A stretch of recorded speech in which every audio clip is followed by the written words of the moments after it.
এই টপিকসটা আমাদের টিচারদের মতে এই টপিকসে নাকি কোনো রুলস টুলস হয় না পৃথিবীতে, এইটা নাকি সবাই মুখস্থ করেই শিখেছে, and তোমাদেরও নাকি মুখস্থ করেই শিখতে হবে, বুঝছো? তো এমন একটা গ্রামার আইটেম আজকে আমরা শুরু করতে চলেছি, ঠিক আছে? আচ্ছা, তো গ্রামারটা খুব অবহেলিত একটা গ্রামার টপিক, তার নাম হলো সাফিক্স অ্যান্ড প্রিফিক্স, বুঝছো? নাম কি? Suffix, suffix and prefix. এখন আমার কথা হলো যে ভাইয়া, সাফিক্স এন্ড প্রিফিক্স এটা কাকে বলে, খাই না মাথায় দেয়? তো দেখো, আমরা আহ উপসর্গর কথা শুনছি, আমরা প্রত্যয়ের কথা শুনছি। আমরা প্রত্যয় অবশ্য আমার বন্ধু ছিল, কিন্তু আমরা শুনছি তার কথা, সেটা হলো উপসর্গ। প্রথম কথা ভাইয়া, উপসর্গ। হ্যাঁ, কি কি করাইছেন আপনি? আমি তো কিছুই করি নাই। ওরে কিছু করাই নাই, এই মাত্র শুরু করলাম 1 মিনিট আগে। ও আচ্ছা। তো আমরা আজকে পড়বো হচ্ছে সাফিক্স প্রিফিক্স। দেখো, উপসর্গ, আচ্ছা উপসর্গ, সাফিক্স এন্ড প্রিফিক্স এটা পড়তে গেলে আমাদের ফার্স্টে জানতে হবে উপসর্গ এবং প্রত্যয়। প্রত্যয়, এখন আমার কথা হলো যে ভাইয়া, এই উপসর্গ এবং প্রত্যয় এরা কি খায় নাকি মাথায় দেয়? তোমারে আমি একদম নর্মালি এবং ইজিলি কিছু কথা বলে রাখি। আমরা উপসর্গ নিয়ে আমরা কিছু কথা বলি তোমাকে। উপসর্গ, উপসর্গ কাকে বলে, উপসর্গ খায় না মাথায় দেয়। আমরা সবাই একটু মিউট করে রাখবো, বুঝছো? কারোর প্রশ্ন থাকলে আমরা আনমিউট করে কথা বলবো।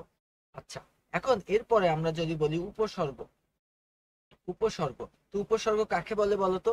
উপসর্গ আমরা বলতে পারি যে উপসর্গ হচ্ছে কয়েক প্রকারের আছে, যেমন দেশি উপসর্গ আছে, বিদেশি উপসর্গ আছে, এরপরে তোমার আরো সংস্কৃত উপসর্গ আছে। তো এখন আমরা তো বাংলা ক্লাস করছি না, তাহলে ভাই উপসর্গের কি প্রয়োজন?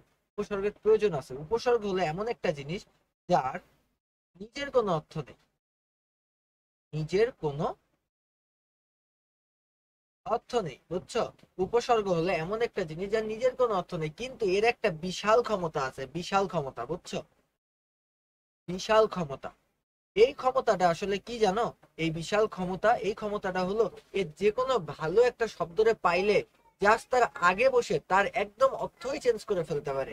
যেমন আমি যদি বলি যে হার, এ হার মানে মনে করো যে কোনো জায়গায় হেরে যাওয়া বা কোনো কিছুতে হেরে যাওয়া, এই হার মানে হলো সেইটা। বা হার মানে এখানে তুমি বলতে পারো যে অলংকার টাইপের কোনো কিছু। বাট এখন দেখো, একটা শক্তিশালী একটা উপসর্গরে তুমি এখানে নিয়ে আসলে উপ, এই উপ, তুমি একা একা কিন্তু এই উপর কোনো অর্থ তুমি খুঁজে পাবা না। তুমি যদি একা একা রাখো, তাহলে এই উপ মানে কিন্তু কোনো অর্থ তুমি খুঁজে পাবা না। বাট এই উপকে তুমি যদি এই হারের আগে বসাও, হার একটা স্বাধীন একটা শব্দ, এই শব্দের আগে যদি তুমি উপকে বসাও, দেন তুমি বুঝতে পারবা যে এইটা একটা উপঢৌকন বোঝাচ্ছে, বুঝছো? এইটা একটা উপঢৌকন বোঝাচ্ছে। আবার এই একই রকম ভাবে এই হার, এই হার একটা স্বাধীন শব্দ, এর আগে তুমি নিলে হচ্ছে পরি, পরি, পরি একটা উপসর্গ। তুমি এই পরি আনার সাথে সাথে কি হয়ে গেল বলো তো? এই সম্পূর্ণটুকের অর্থ চেঞ্জ হয়ে গেল, হলো হচ্ছে পরিহার। পরিহার মানে হলো বাদ দেয়া। আবার তুমি এখানে জাস্ট একটা বি নিয়ে আসলে, বি একটা উপসর্গ, এই বি আনার পরে কি হলো বলো তো? সম্পূর্ণ, এই সম্পূর্ণ অর্থই চেঞ্জ হয়ে গেল। অর্থ চেঞ্জ হয়ে এই পুরোটুকের মানে কি আসলো বলো তো? একটা স্থানের নাম, একটা স্থানের নাম। তার মানে আমরা বুঝতে পারছি যে উপসর্গের অনেক অনেক বেশি ক্ষমতা আছে, যে ক্ষমতা দিয়ে ও যে কোনো স্বাধীন শব্দের অর্থকে চেঞ্জ করার আহ ক্ষমতা রাখে, বুঝছো? যে কোনো স্বাধীন, যে কোনো স্বাধীন শব্দকে ও কি করতে পারে বলতো? যে কোনো স্বাধীন শব্দকে ও কিন্তু অর্থ চেঞ্জ করে ফেলতে পারে। এই ক্ষমতা কিন্তু তোমার উপসর্গের আছে। এখন কথা হলো, ভাইয়া প্রত্যয় জিনিসটা কি? আমাদের প্রত্যয়, আমরা বলতে পারি যে প্রত্যয় জিনিসটা হলো, আমি বলি যে অধিক, অধিক তর, বুঝছো? আমরা অধিক মানে কি বলছিলাম বলতো? যে কোনো কিছু বেশি। আর অধিকতর মানে কি? অধিকতর মানে সবচাইতে বেশি যেটা, সেটাই তো অধিকতর। অধিকতর, অধিকতর বা স্বল্পতম, স্বল্পতম সময়ে মানে সবচাইতে কম সময়। এমনি স্বল্প মানে তো কম, কিন্তু স্বল্পতম বলে আমি বুঝাচ্ছি সবচাইতে কম সময়। তার মানে এই যে তর অথবা তম, এইটা আমাদের কি বলতো? আমাদের যে কোনো একটা স্বাধীন শব্দের পরে বসছে, বসে ওই অর্থটাকে আমাদের দৃঢ় করে দিচ্ছে, বুঝছো? এইটা হচ্ছে আমাদের প্রত্যয়। তাহলে আমরা আবারও বলি, আমাদের উপসর্গ বসে কোথায়? উপসর্গ বসে হলো শব্দের প্রথমে, বুঝছো? তো যে প্রথমে বসে, আগে কি আমরা বলি প্রি, তাইলে যে প্রথমে বসে তাকে আমরা বলি হচ্ছে প্রিফিক্স, বুঝছো? যে আগে বসে, তার মানে যেটাই উপসর্গ দেন ওইটাই আমার প্রিফিক্স। এন্ড সাফিক্স কোনগুলা বলতো? যেটা আমার পরে বসে, মানে যেটা হলো আসলে আমার প্রত্যয়। বুঝছো আমার কথা? যেটা হলো প্রত্যয় সেটা হলো আমাদের সাফিক্স, আর যেটা হলো আমাদের আগে বসে উপসর্গ ওইটাকে আমরা বলতে পারি প্রিফিক্স। আশা করি আমার কথা তোমরা ক্লিয়ার ভাবে বুঝতে পারছো। এবার আমরা একটু সামনে আগাবো যে জি ভাইয়া, বুঝতে পারছি। ভাইয়া, বুঝি না, ভাইয়া বলো। আমি বুঝিনি, মানে কিছু শুনিনি প্রথম থেকে, আপনার কথা কিচ্ছু শোনা যায় না। তুমি কোনটুকু বুঝতে পারো না আমাকে সেইটুকু বলো। শুনতেই তো পাইনি, বুঝবো কি? তুমি কতটুকু বোর্ডই দেখা যাচ্ছিল। আচ্ছা আচ্ছা, ঠিক আছে ঠিক আছে। আমি জাস্ট বলছি হলো সাফিক্স। আমি আবার একটু রিক্যাপ করে দিই সাফিক্স। এই যে সাফিক্স, এটা হলো প্রত্যয়। বুঝছো? সরি, সাফিক্স মানে হচ্ছে কি প্রত্যয়। প্রত্যয় এটা হলো শব্দের পরে বসে, শব্দের পরে বসে। আর আমরা যেটাকে বলি প্রিফিক্স, প্রিফিক্স এটা মানে কি বলতো? প্রিফিক্স মানে হলো উপসর্গ। প্রিফিক্স মানে কি বলতো? উপসর্গ। উপসর্গ। এই উপসর্গ এটা কোথায় বসে বলতো? শব্দের আগে, শব্দের আগে বসে। বুঝছো? বাট এই যে এদের কিন্তু নিজস্ব কোনো অর্থ নাই। বুঝছো? এদের কিন্তু নিজস্ব কোনো অর্থ নাই, কিন্তু এরা কি করে বলতো? নিজস্ব কোনো অর্থ না থাকা সত্ত্বেও এরা কিন্তু এই কাজটা করে, সেটা হলো যে কোনো অর্থর পরিবর্তন করতে পারে, যে কোনো শব্দের অর্থকে চেঞ্জ করতে পারে। বুঝছো আমার কথা? কি বললেন ভাইয়া? আমি বলছি যে এদের নিজস্ব কোনো অর্থ না থাকলেও এরা কিন্তু যে কোনো স্বাধীন শব্দের অর্থকে চেঞ্জ করতে পারে, আমি এতটুকু বলছি। স্বাধীন শব্দ বলতে? স্বাধীন শব্দ বলতে আমি যেমন বলতে পারি যে অনেস্ট। অনেস্ট মানে কি? অনেস্ট মানে হলো সৎ। এখন এই যে আমরা বললাম যে অনেস্ট, অনেস্ট মানে হলো সৎ, এবং আমি জাস্ট একটা কাজ করলাম, এর আগে আমি একটা প্রিফিক্স বসাই দিলাম। প্রিফিক্সটা কি? ডিস। এই ডিস দিয়ে তুমি সারা জীবন যদি একা একা বসাও, ডিস ডিস ডিস, ডিসের কোনো অর্থ নাই। বাট তুমি যদি অনেস্ট একটা স্বাধীন শব্দ, এর আগে তুমি ডিস বসাও, এই যে ডিস বসাও, তার মানে এইটুকের অর্থ হয়ে গেল হলো ডিসঅনেস্ট, মানে হলো সৎ না, তখন কি হয়ে যাবে? অসৎ। বুঝছো? তার মানে অনেস্ট মানে হলো সৎ, আর ডিসঅনেস্ট মানে কি? অসৎ। এখন কথা হলো জাস্ট এই যে ডিস, এটা আমাদের একটা প্রিফিক্স বা এটা একটা উপসর্গ। দেন এই উপসর্গটা আমরা ইউজ করলাম কার আগে? ইউজ করলাম বলতো? একটা স্বাধীন শব্দের আগে। দেন পুরো অর্থটা আমার চেঞ্জ হয়ে গেল। আমি তোমাকে এতটুকুই বলছি, এতটুক। আমার যারা যারা আজকে ক্লাসে আসো সকলকে এতটুকু বুঝতে পারছো? জি ভাইয়া। আচ্ছা,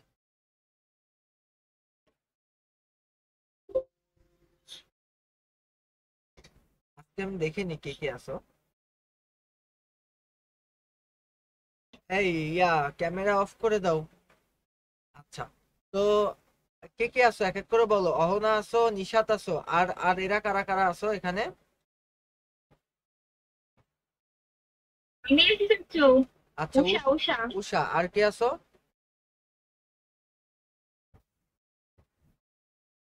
বলো এক এক করে।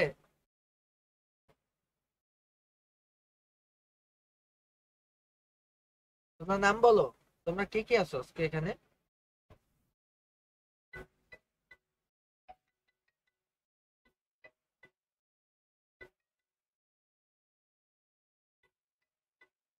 বলো আন্টি। জি জি আন্টি, আমি তো ক্লাসে। নিশাত আছে। ভাইয়া, বলো। মানে আপনার আজকের মূল বিষয় হচ্ছে সাফিক্স প্রিফিক্স? জি, আজকে আমার মূল বিষয় সাফিক্স প্রিফিক্স। কেন? না এমনি, আচ্ছা, তো বাংলা সাবজেক্টটা একটু বোঝালেন এই কারণে বললাম। আমার মূল বিষয় হলো সাফিক্স প্রিফিক্স। আচ্ছা, তো সাফিক্স প্রিফিক্স কি কি ভাবে ইউজ করা হয় আমি তোমাকে একটু বলি। দেখো, আমরা সাফিক্স প্রিফিক্স যদি পড়তে হয় তাহলে তোমার খুব ভালোভাবে জানতে হবে নাউন। তোমাকে পার্টস অফ স্পিচ খুব ভালোভাবে জানতে হবে। পার্টস অফ,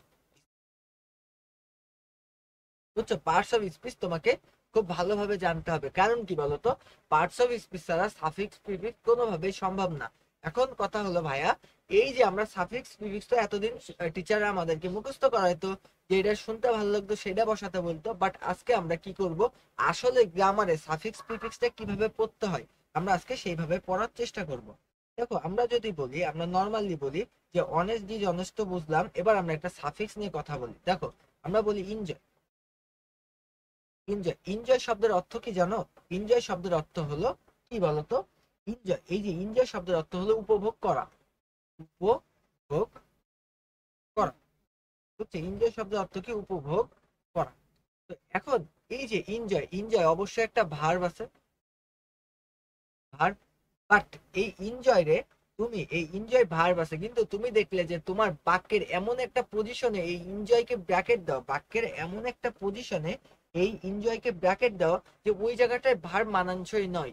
তো তোমাকে কি করতে হবে? ওই ভার্বটাকে চেঞ্জ করতে হবে। তখন তুমি যদি এইটার একটা সাফিক্স লাগাও, লাগাই যদি লেখো যে এনজয়েবল, ENJOY BLE, তাহলে দেখবা যে ওই বাক্যের সাথে এই ওয়ার্ডটা খুব ভালোভাবে চলে যাচ্ছে। তার মানে ওই বাক্যটা ফুলফিল করার জন্য, ওই বাক্যটার মনের ভাবকে সম্পূর্ণরূপে প্রকাশ করার জন্য তোমার এই যে এই ভার্বের সাথে এই সাফিক্সটা ইউজ করার প্রয়োজন পড়ছে। আবার এই যে মনে করো তোমার কাছে একটা বাক্য দেওয়া আছে, যে বাক্য পড়ে তুমি বুঝতে পারছো যে একটা মানুষ যাকে বলা হয়েছে যে সে অসৎ মানুষ, কিন্তু তোমার ব্র্যাকেটে দেওয়া আছে অনেস্ট। তো এই বাক্যের সাথে সামঞ্জস্য রাখার জন্য তোমার এখানে ডিজ ব্যবহার করতে হচ্ছে একটা প্রিফিক্স, বুঝছো? তো সামনে গেলে আমরা পুরো কাহিনীটা জানতে পারবো। আমরা ফার্স্টে আজকে যেটা পড়বো সেটা হলো নাউনের ব্যবহার। সাফিক্স প্রিফিক্সে ফার্স্টে আমরা কি পড়বো আজকে? নাউনের ব্যবহার। নাউনের, নাউন এর ব্যবহার, এইটা হচ্ছে আমাদের ফার্স্ট পড়া আজকে, নাউনের ব্যবহার। তো 1 নম্বর আমি যদি তোমাকে বলি যে নাউন কোথায় কোথায় ইউজ করা হয়, মনে রাখবা যে 1 নম্বর সাবজেক্ট এবং অবজেক্ট হিসেবে, অবজেক্ট হিসাবে নাউন বসে। কি কি হিসাবে নাউন বসে আমি কি বললাম? অবজেক্ট এবং সাবজেক্ট হিসাবে অল টাইম নাউন বসে। তো তোমাকে যদি আমি একটা উদাহরণ দিই, দেখো দেখো এখানে আমি একটা খালি ঘর দিলাম, এখানে লিখলাম হ্যাপি। হ্যাপি লেখার পরে এবার আমি লিখলাম is a feeling, is a feeling, বুঝছো?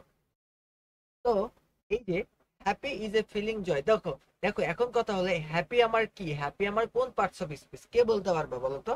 হ্যাপি আমার কোন পার্টস অফ স্পিচ? আমি অপেক্ষা করছি তোমাদের উত্তরের জন্য। হ্যাপি কোন parts of speech? Adjective, adjective ভাইয়া, adjective, yes adjective. Yes, happy হচ্ছে অ্যাডজেক্টিভ। দেন তুমি ভালো করে বোঝে happy is a feeling joy, বুঝছো? এখানে কি লেখা? Happy is a feeling joy. তো এখন এখানে বোঝাতে চেয়েছে যে এই যে খুশি, খুশি হচ্ছে ভালো লাগার একটা অনুভূতি বা আনন্দের একটা অনুভূতি, এইটা তোমাকে বোঝাতে চাইছে। তো এখন এই যে হ্যাপি, এটা তো অ্যাডজেক্টিভ হিসাবে আছে, বাট তোমার আমি ফার্স্ট যে রুলসটা তোমাকে পড়াইছি সেই রুলসে আমার কি লেখা বলো তো? বলা হয়েছে সাবজেক্ট অথবা অবজেক্ট হিসাবে সর্বদা নাউন বসে। তার মানে তোমার সাবজেক্ট এবং অবজেক্ট হিসাবে অল টাইম নাউন বসবে। তাইলে এই দেখো এখানে একটা ভার্ব আছে, তো ভার্বের আগে আমাদের সাবজেক্ট বসে। কোনো বাক্যে ভার্বের আগে অবশ্যই সাবজেক্ট বসে, এন্ড ভার্বের পরে অবজেক্ট বসে, তুমি খুব ভালোভাবে জানো। তাইলে এই যে শূন্য স্থান, এখানে তো আমাদের নাউন বসবে, বাট এইটা তো আছে অ্যাডজেক্টিভ। তাহলে আমাদেরকে নাউন করতে হবে। তাহলে আমরা কি লিখবো? এই হ্যাপি নাউন ফর্মটা কি হবে? হ্যাপিনেস। হ্যাপির নাউন ফর্মটা কি হবে? হ্যাপিনেস, বুঝছো? এই যে আমরা এখানে একটা সাফিক্স ইউজ করলাম, হ্যাপিনেস ইজ এ যা ফিলিং। বলছেন আরেকবার বুঝাবেন। আমি বলছি কি যে এই যে এখানে আমার হ্যাপি আছে, হ্যাপি তো একটা অ্যাডজেক্টিভ। যেহেতু হ্যাপি একটা অ্যাডজেক্টিভ, তাইলে আমাদেরকে কি করতে হবে বলতো?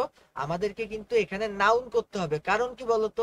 এই যে এইটা আমাদের ভার্ব, ভার্বের আগে বসে সাবজেক্ট। আচ্ছা, তো আমরা সবসময় জানি যে সাবজেক্ট সবসময় নাউন বসে, অবজেক্ট সবসময় নাউন বসে। তার মানে সাবজেক্ট এবং অবজেক্ট নাউন ব্যতীত আর কিছু তুমি ইউজ করতে পারবা না আপাতত। তাইলে তুমি এখানে কি বলতে পারো বলতো? এই যে হ্যাপি, এই যে হ্যাপি, হ্যাপি রে তুমি নাউন ফর্মে নিয়ে যাবা। তো হ্যাপির নাউন ফর্ম হলো হ্যাপিনেস। এখন হলো ভাইয়া এই যে নাউন ফর্ম, কার নাউন ফর্ম কি হবে? এইটা তো আমি পারি না, এটা তো আমরা বুঝি না। তো এইটা বোঝার জন্য আমি সামনের দিকে অনেক কিছু পড়াবো, বাট আপাতত রুলস গুলো বোঝার চেষ্টা করো যে কোথায় নাউন হিসাবে ব্যবহার হয়, কোথায় প্রোনাউন ব্যবহার হয়, এইটা আগে বোঝার চেষ্টা করো। দেন আমরা বুঝাবো যে কোনটা আসলে নাউন, কোনটা আসলে অ্যাডজেক্টিভ, কিভাবে আমরা চিনবো, কিভাবে কনভার্ট করব, এইটা আমি একটু পরেই তোমাদেরকে বুঝাবো। তো আমি আরো একটা বাক্য লিখি, দেখো এই জায়গাটায় আমি আরো একটা বাক্য লিখি। এই বাক্যটা হলো,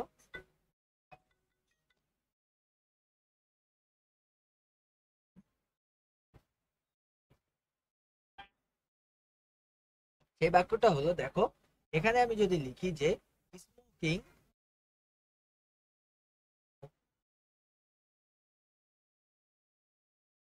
এই যে স্মোক, এই যে আমি এখানে লিখলাম স্মোক ক্যান কজ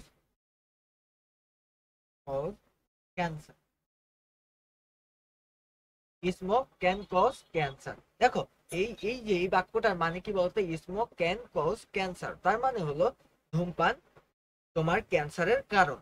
বাট এখন কথা হলো এই যে স্মোক, এই যে স্মোক মানে তো ধোঁয়া, বুঝছো, স্মোক মানে তো ধোঁয়া, এন্ড স্মোক কোন পার্টস অফ স্পিচ, কেউ কি বলতে পারো স্মোক কোন parts of speech? Noun. Smoke কোন parts of speech? Noun. Noun. আচ্ছা আর কি কেউ বলবা যে স্মোক কোন পার্টস অফ স্পিচ?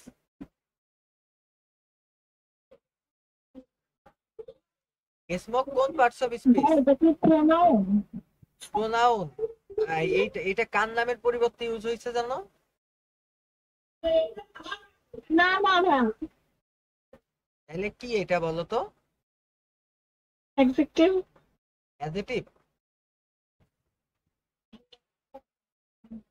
নাউন হওয়ার কথা। নাউন হওয়ার কথা। নাউনই তো হবে। আচ্ছা এই আর আর আর কারোর কথা নাই কেন, স্মোক কি? এটা হ্যাঁ?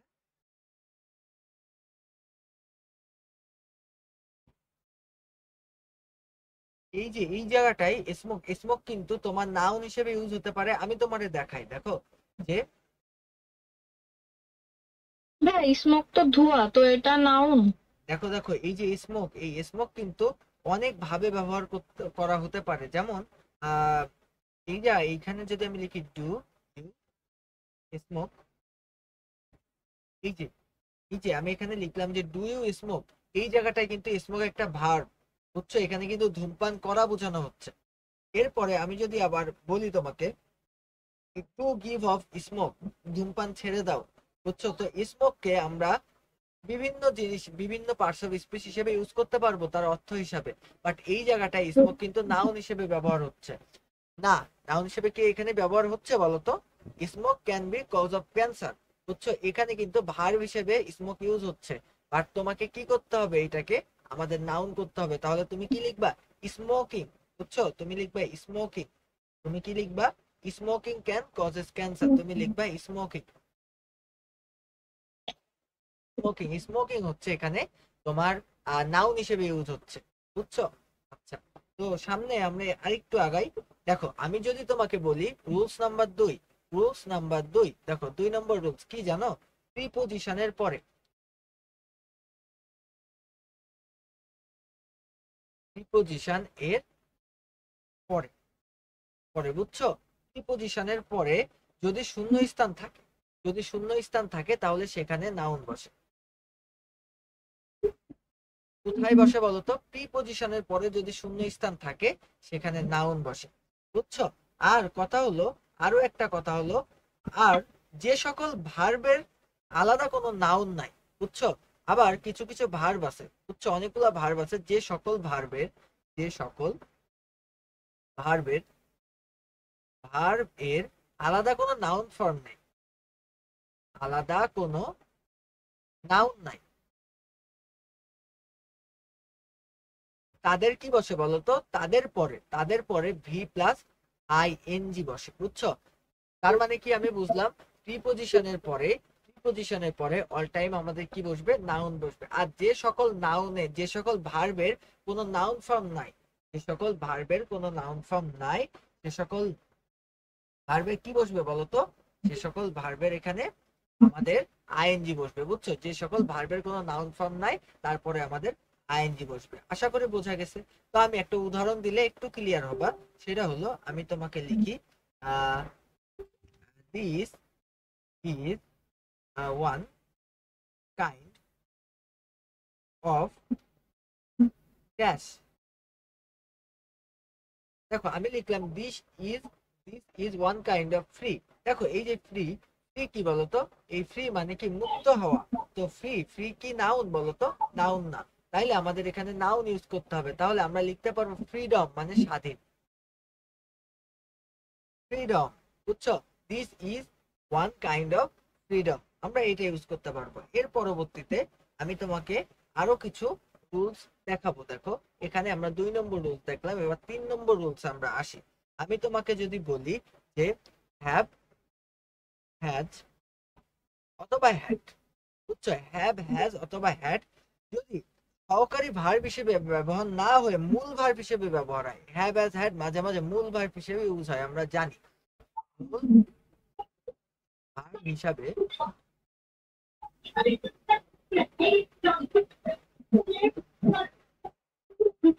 এই নয়েজ হইলে তোমরা ইয়া করো, নয়েজ হইলে মিউট করো। যদি দেখো হ্যাভ হ্যাজ হ্যাড যদি মূল ভার্ব হিসেবে ব্যবহার হয়, হ্যাভ হ্যাজ হ্যাড যদি মূল ভার্ব হিসেবে ব্যবহার হয় তাহলে কি হবে বলতো? এদের ক্ষেত্রে তবে তবে কি হবে বলতো? এদের পরে তোমার নাউন বসবে। যেমন আমি তোমাকে বলি তাহলে এদের পরে নাউন বসবে। যেমন আমি বলি হি হ্যাজ, বুঝছো? হি হ্যাজ নো, এখানে একটা খালি ঘর, এখানে লেখা হচ্ছে ক্যাপাবল,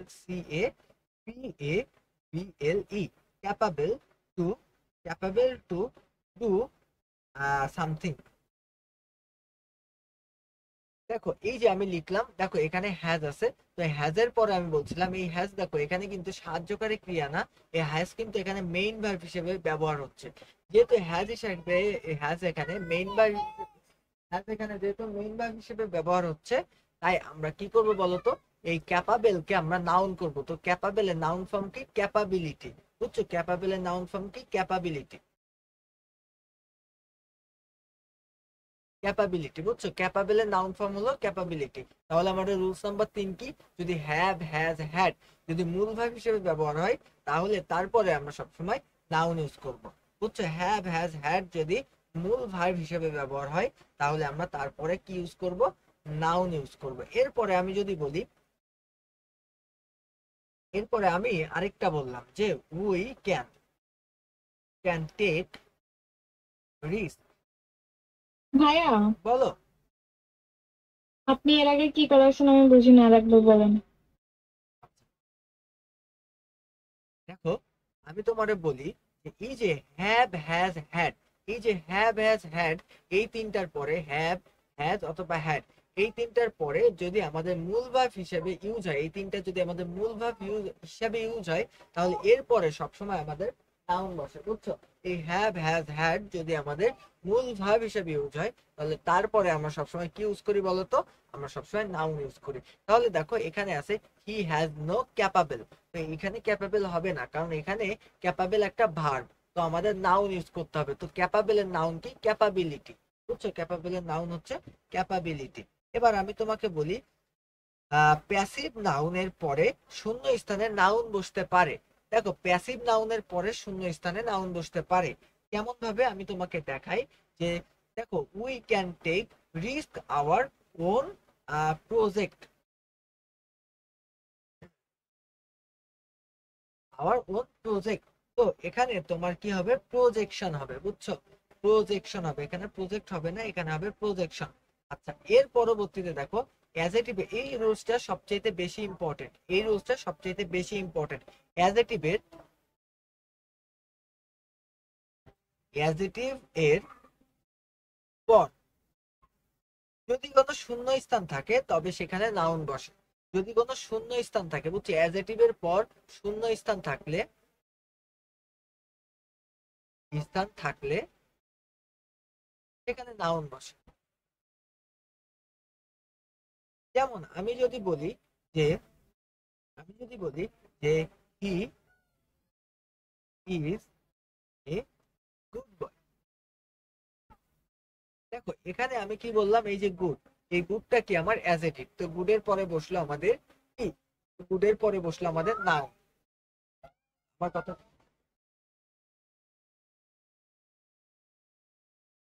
দেখো তাহলে আমি কি বুঝলাম বলতো, আমি বুঝলাম যে আমাদের যদি কোনো অ্যাডজেক্টিভ থাকে, অ্যাডজেক্টিভের পরে যেই শব্দটা বসবে সেটা নাউন হতে পারে। আমার কথা কি বোঝা গেছে বলতো? হতে পারে, মানে সবসময় হবে না। হ্যাঁ, সবসময় হবে না। এটা বাক্যের অর্থ অনুযায়ী হবে, বুঝছো? বাক্যের অর্থ অনুযায়ী আমরা সামনে আরো প্র্যাকটিসে দেখতে পারবো এই জিনিসটা। আচ্ছা, এখানে যারা যারা আছো প্রত্যেকে যদি বুঝতে পারো একটু আনমিউট করো তো, একটু আনমিউট করো, তোমাদের সাথে কথা বলি।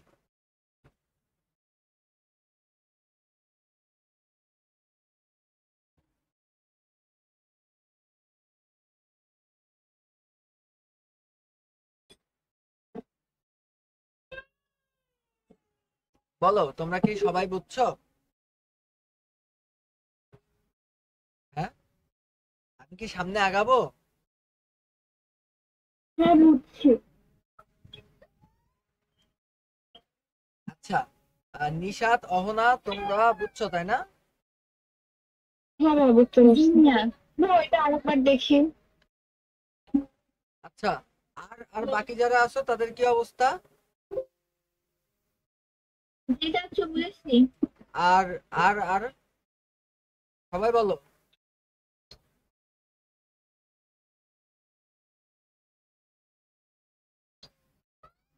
হ্যাঁ।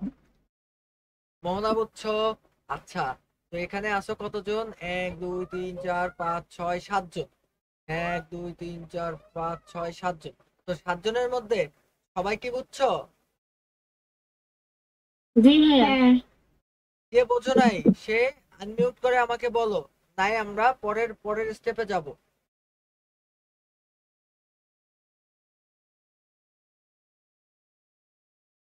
আচ্ছা,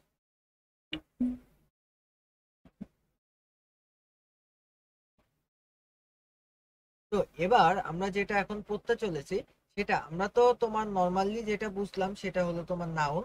এরপরে আমরা এখন যেটা বুঝবো সেটা হলো অ্যাডজেক্টিভ, বুঝছো? এবার আমরা যেটা বুঝবো সেটা হলো অ্যাডজেক্টিভ। অ্যাডজেক্টিভ বুঝছো? আমরা এতক্ষণ বুঝলাম নাউন, এবার আমরা বুঝবো হলো অ্যাডজেক্টিভ। অ্যাডজেক্টিভের ব্যবহার, অ্যাডজেক্টিভ কোন কোন সময় ব্যবহৃত হয়, এবার আমরা পড়বো হলো অ্যাডজেক্টিভের ব্যবহার। অ্যাডজেক্টিভ এর ব্যবহার আমরা এখন পড়বো হলো অ্যাডজেক্টিভের ব্যবহার। আশা করি তোমরা নাউনের ব্যবহারটা ভালোভাবে বুঝছো। অ্যাডজেক্টিভের ব্যবহারটা এবার দেখো। আমি ফার্স্টে যদি তোমাকে বলি যে যে কোনো বি ভার্বের পরে আমরা, যে কোনো বি ভার্বের পরে, বুঝছো, যে কোনো বি ভার্বের পরে বাক্যের মূল ভার্ব হিসেবে ব্যবহৃত হলে তাদের পরে শূন্য স্থানে অ্যাডজেক্টিভ আমরা বসাতে পারি। মানে বিষয়টা আমি তোমাদেরকে যদি একটু খোলাসা করে বলি, যদি কোনো বি ভার্ব মেইন ভার্ব হিসেবে ব্যবহার হয় তাইলে আমরা তারপরে অ্যাডজেক্টিভ ইউজ করতে পারি। যেমন আমি যদি বলি যে exercise, exercise is good for health.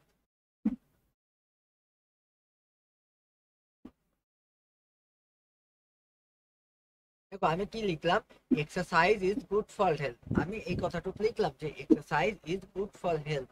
তো এখন কথা হলো এই যে আমাদের ইজ, এইখানে ইজ কিন্তু আমাদের মেইন ভার্ব হিসেবে ব্যবহার হচ্ছে, মেইন ভার্ব, বুঝছো? তার মানে এইটা হলো আমাদের মেইন ভার্ব। যেহেতু এক্সারসাইজ এখানে আমার মেইন ভার্ব, যেহেতু এক্সারসাইজ এই জায়গায় আমার মেইন ভার্ব না, আমার এখানে মেইন ভার্ব হচ্ছে ইজ। যেহেতু ইজ আমার এখানে মেইন ভার্ব, বুঝছো, যেহেতু ইজ আমার এখানে মেইন ভার্ব, একই সাথে ইজ কিন্তু বি ভার্ব হিসেবে ব্যবহার হয়। তাহলে আমাদের রুলস নাম্বার 1, যদি কোনো বি ভার্ব মেইন ভার্ব হিসেবে ইউজ হয় তাহলে তারপরে আমরা অ্যাডজেক্টিভ ইউজ করি। তাহলে যদি কোনো ভাইয়া, বাক্যে, হ্যাঁ বলো। ইজ মেইন ভার্ব কেন? ইজ,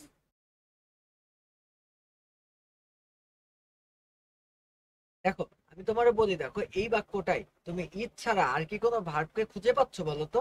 এখানে কিন্তু আর কোনো ভার্ব নেই, যেহেতু এখানে একটাই ভার্ব। প্রত্যেকটা বাক্য হওয়ার জন্য ভার্ব থাকা কিন্তু খুবই জরুরি, মানে ভার্ব ছাড়া কিন্তু কোনো বাক্য সম্পূর্ণ হয় না।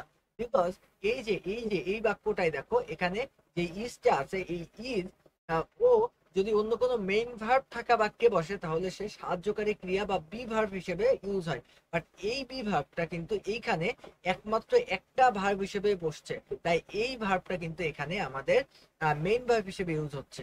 যদি কোনো তোমার যদি কোনো বি ভার্ব মেইন ভার্ব হিসেবে ইউজ হয় তাহলে তারপরে আমরা যেই শব্দটা ব্যবহার করি সেটা হবে অ্যাজেটিভ। আমার কথা কি বোঝা গেছে বলো তো? অ্যাজেটিভ। হ্যাঁ ভাই, এবার বুঝতে পারছি। আচ্ছা, আমি বলি যে যদি কোনো বাক্যে মেইন ভার্ব হিসাবে বি ভার্ব ব্যবহার হয়, যদি কোনো বাক্যে মেইন ভার্ব হিসেবে বি ভার্ব ব্যবহার হয়, তাহলে আমি কি করবো বলতো? ওই ভার্বের পরে আমি অ্যাজেটিভ ব্যবহার করব। এটা হলো আমার ফার্স্ট রুলস, বুঝছো?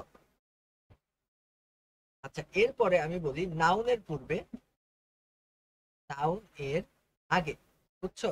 নাউনের আগে, আচ্ছা নাউনের আগে যদি যদি শূন্য স্থান থাকে তবে তবে সেখানে আমরা অ্যাজেটিভ হিসেবে সেখানে অ্যাজেটিভ ব্যবহার করা যায়, বুঝছো? অ্যাজেটিভ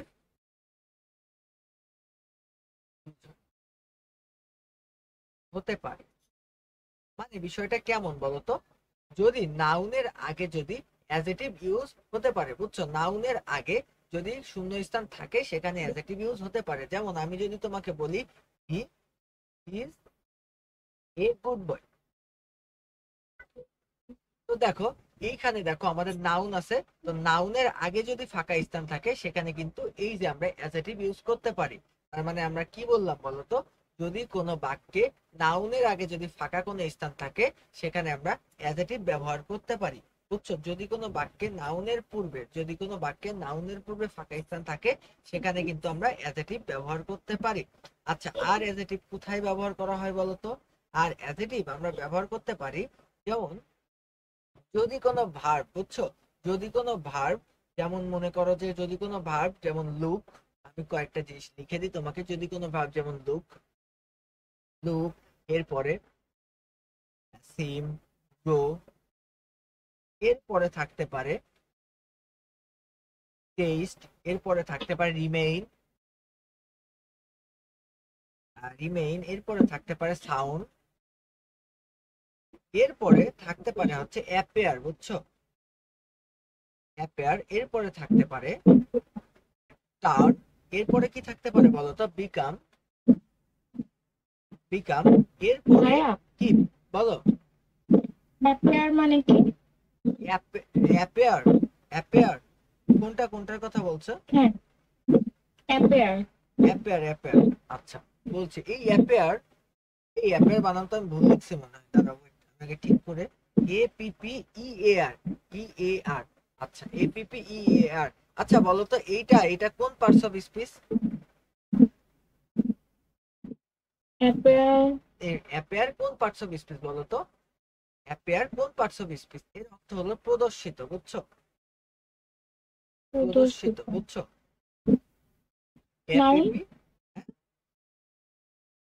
বলো এটা কোন পার্টস অফ স্পিচ? অ্যাপেয়ার একটা ভার্ব বাবা, অ্যাপেয়ার একটা ভার্ব, বুঝছো? অ্যাপেয়ার একটা ভার্ব।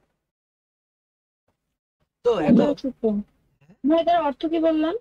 প্রদর্শিত, আমি লিখে দিচ্ছি এখানে প্রদর্শিত, অ্যাপেয়ার শব্দের অর্থ প্রদর্শিত। আচ্ছা, কিপ, গেট, বুঝছো? গেট, এরপরে শূন্যস্থান যদি থাকে তাহলে অ্যাডজেক্টিভ বসে। তাহলে আমি কি বললাম? এই যে এই কয়টা শব্দ খুব সুন্দরভাবে নোট করে রাখো। এই কয়টা শব্দের পরে যদি কোনো ফাঁকা স্থান থাকে বা শূন্য স্থান থাকে সেখানে আমরা অ্যাডজেক্টিভ ইউজ করি, বুঝছো? তাহলে আমি কি বললাম? যদি look, slip, grow, taste, remain, sound, এরপরে appear, turn, become, keep, get, এইগুলা যদি থাকে তাহলে আমরা কি বলতে পারি? আমরা নাউন বলতে পারি। সরি, আমরা অ্যাডজেক্টিভ ইউজ করতে পারি। যেমন আমি তোমারে কয়েকটা উদাহরণ দিতে চাই। আমি লিখি যে it looks, it looks, it looks dash beautiful. দেখো বিউটিফুল, দেখো বিউটিফুল, দেখো ইট লুকস বিউটিফুল। দেখো এই যে বিউটিফুল, বিউটিফুল কিন্তু একটা অ্যাডজেক্টিভ। এই দেখো লুক একটা ভার্ব, এন্ড এই লুকের পরে কিন্তু আমাদের অ্যাডজেক্টিভ ইউজ হয়। আমরা কয়েকটা ভার্ব শিখলাম যে এই ভার্বের পরে আমাদের অ্যাডজেক্টিভ ইউজ হবে। একটা হচ্ছে লুক, সিম, গ্রো, টেস্ট, এরপরে remain, turn, become, keep, get, sound আর অ্যাপিয়ার। এই ভার্বগুলোর পরে আমরা কি ইউজ করি বলতো? আমরা অ্যাডজেক্টিভ ইউজ করি। আশা করি বুঝছো। এরপরে আমি যদি তোমাকে বলি যে বোঝো নাই, না ভাইয়া বুঝতে পারছি। বুঝতে পারছো? হ্যাঁ। আচ্ছা, এরপরে আমি যদি তোমাকে আরো একটা উদাহরণ দিই, তাহলে আমি লিখতে পারি শি হ্যাঁ দেখেছি। হ্যাঁ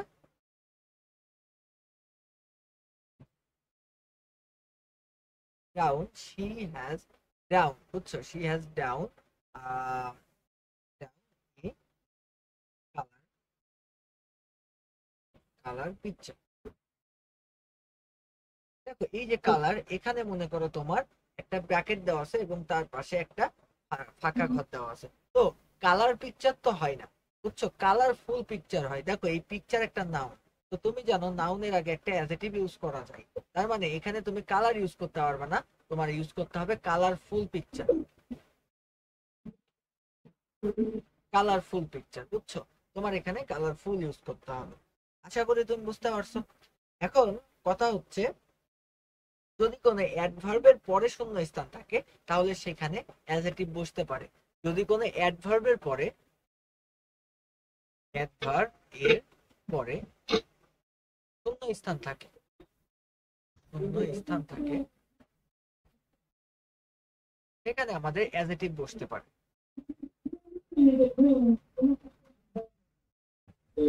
বুঝছো আমি কি বললাম? যদি কোনো, হ্যাঁ এই মিউট করো, মিউট করো, যার এখানে সাউন্ড আসছে। অ্যাডভার্বের পরে যদি শূন্য স্থান থাকে সেখানে আমরা অ্যাডজেক্টিভ বসাতে পারি। যদি কোনো অ্যাডভার্বের পরে শূন্য স্থান থাকে সেখানে অ্যাডজেক্টিভ বসে। আমার কথা হচ্ছে অ্যাডভার্বের পরে যদি শূন্য স্থান থাকে সেখানে আমাদের অ্যাডজেক্টিভ বসে। যেমন আমি তোমাকে বলি যে হি ইজ এ ভেরি, তো এই ভেরি একটা অ্যাডভার্ব, বুঝছো? ভেরি একটা অ্যাডভার্ব। তো এখানে আমরা লিখলাম বয়। তো আমরা জানি অ্যাডভার্বের পরে সবসময় কি বসে বলতো? অ্যাডভার্বের পরে একটা অ্যাডজেক্টিভ বসে, তাই আমরা এখানে লিখবো গুড। গুড একটা অ্যাডজেক্টিভ। তো দেখো এই যে বয়কে মডিফাই করলো গুড, এন্ড গুডকে মডিফাই করলো হচ্ছে ভেরি। সে সে একটা ভালো ছেলে। কেমন ভালো ছেলে? খুব ভালো ছেলে। তো এই যে ব্যাপারটা মডিফাই সে করতে পারলো, এই জন্য আমরা কিন্তু এইখানে দেখো অ্যাডভার্বের আগে, অ্যাডভার্বের পরে আমরা কি ইউজ করলাম? আমরা অ্যাডজেক্টিভ ইউজ করলাম। বোঝা গেছে বলো তো? আচ্ছা, আমি কি বললাম বলো? আমি বললাম যে অ্যাডজেক্টিভের, অ্যাডজেক্টিভ কোথায় বসে বলো তো? অ্যাডভার্বের পরে যদি কোনো ফাঁকা স্থান থাকে সেখানে অ্যাডজেক্টিভ বসতে পারে। দেখো এই যে ভেরি, ভেরি একটা অ্যাডভার্ব, দেন এই অ্যাডভার্বের পরে আমরা দেখছি যে গুড, গুড একটা অ্যাডজেক্টিভ। তার মানে আমি কি বলতে পারি? অ্যাডভার্বের পরে যদি কোনো ফাঁকা স্থান থাকে সেখানে অ্যাডজেক্টিভ বসে। তাছাড়া তুমি আরো একটা রুলস এর অনুযায়ী করতে পারো। আরেকটা রুলস কি বলো তো? রুলস হচ্ছে, বলো বলতেছি গুড নাউন না? ওটা। গুড একটা নাউন না? না না না, গুড শোনো, গুড মানে কি ভালো। তাইলে বলো এই বাক্যটার অর্থ, দেখো আমি ভেরিটা আগে মুছে দিই, তাইলে এই বাক্যটার অর্থ কি আসে? He is a good boy, মানে সে একটা ভালো ছেলে। এই যে ছেলে, ছেলেটা অবশ্যই নাউন, এটা অবশ্যই নাউন। তো এই যে নাউন, এই নাউনকে মডিফাই করছে, সে কেমন ছেলে? সে ভালো ছেলে। তো এই যে মডিফাই করলো, তাই এই গুড হচ্ছে অ্যাডজেক্টিভ, বুঝছো? তার মানে অবশ্যই কোন নাউনের আগে আমরা অ্যাডজেক্টিভ ইউজ করতে পারি। আর যদি very, she is a very good boy, মানে সে অনেক ভালো ছেলে। তাহলে এই যে অনেক ভালো ছেলে, মানে এই যে ভালোটারে আমরা আরো বেশি মডিফাই করছি। তো ভালোটারে যদি আমরা আরো বেশি মডিফাই করছি, তার কারণে এইটা আমাদের হয়ে যাচ্ছে অ্যাডভার্ব। তো অ্যাডভার্ব অ্যাডজেক্টিভকেও মডিফাই করতে পারে, বুঝছো? অ্যাডভার্ব অ্যাডজেক্টিভকেও মডিফাই করতে পারে।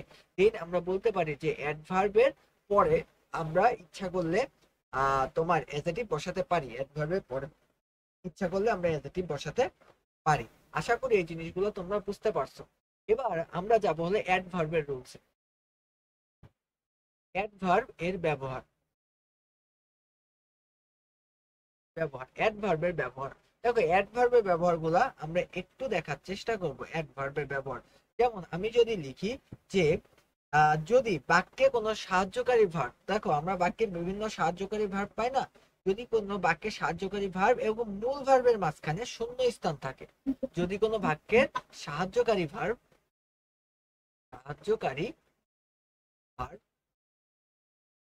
এবং মূল ভার্ব তার মাঝখানে এই যে যদি কোনো গ্যাপ থাকে, তো সাহায্যকারী ভার্ব এন্ড মূল ভার্বের মাঝখানে যদি গ্যাপ থাকে, সেখানে তুমি চোখ বন্ধ করে অ্যাডভার্ব ইউজ করতে পারো। সেখানে তুমি চোখ বন্ধ করে কি ইউজ করবে? অ্যাডভার্ব।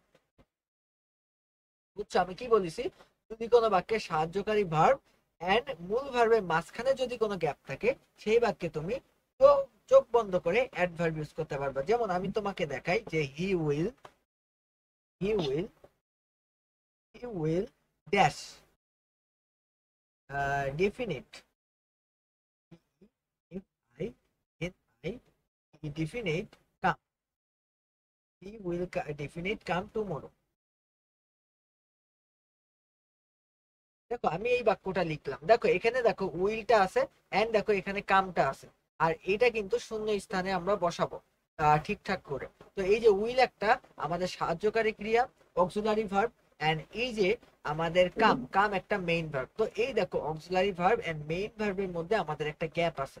তো অক্সিলারি ভার্ব এন্ড মেইন ভার্বের মধ্যে যদি কোনো গ্যাপ থাকে, সেই গ্যাপে আমরা অ্যাডভার্ব বসাই। তাহলে দেখো এই যে ডিফাইন, ঠিক আছে, এখানে কি লেখা? ডিফাইন না তো, ডিফিনাইট ডিফিনাইট ডিফিনিটলি লিখেছি, উচ্চারণ করছি ডিফাইন। তো দেখো এখানে লেখা হচ্ছে ডিফিনিট। তো আমরা এখানে কি লিখবো? হ্যাঁ, ডিফিনিট। তো এখানে আমরা কি লিখবো? ডিফিনিটলি। বুঝছো? তো ডিফিনিটের আমাদের অ্যাডভার্ব কি? ডিফিনিটলি।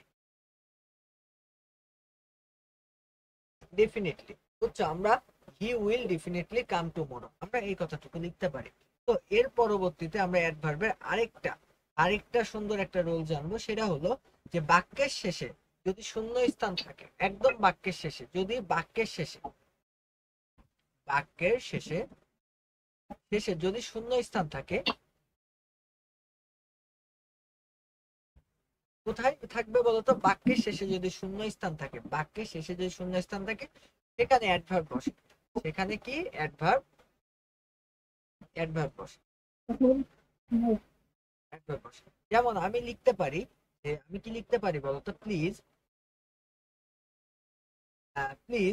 Do it, careful. এই যে কেয়ারফুল মানে কি? কেয়ারফুল মানে কি বলতো? কেয়ারফুল শব্দের অর্থ, হ্যাঁ, কেয়ারফুল শব্দের অর্থ হলো সতর্কভাবে। বুঝছো? তো এইখানে আমরা দেখো, এখানে এই যে কেয়ারফুল আমাদের এখানে ইউজ হবে না, বিকজ এখানে একটা অ্যাডভার্ব ইউজ করতে হবে। তাহলে আমরা লিখতে পারি কেয়ারফুলি। আমরা কি লিখবো? Please do it carefully. কাজটা কিভাবে করব? কেয়ারফুলি। বা কেয়ারফুলি মানে কি? কেয়ারফুলি মানে কি? সচেতন ভাবে করব। বুঝতে পেরেছো? কিভাবে করব? সচেতন ভাবে করব। এই যে ডু কে মডিফাই করছে কেয়ারফুলি দিয়ে। বুঝছো? ডু কে মডিফাই করছে কেয়ারফুলি দিয়ে, মানে ডু তো একটা ভার্ব, তো ভার্বকে যে মডিফাই করবে সে তো আমার অ্যাডভার্ব। বুঝছো? তো এর পরবর্তীতে আমরা আসি যে হি।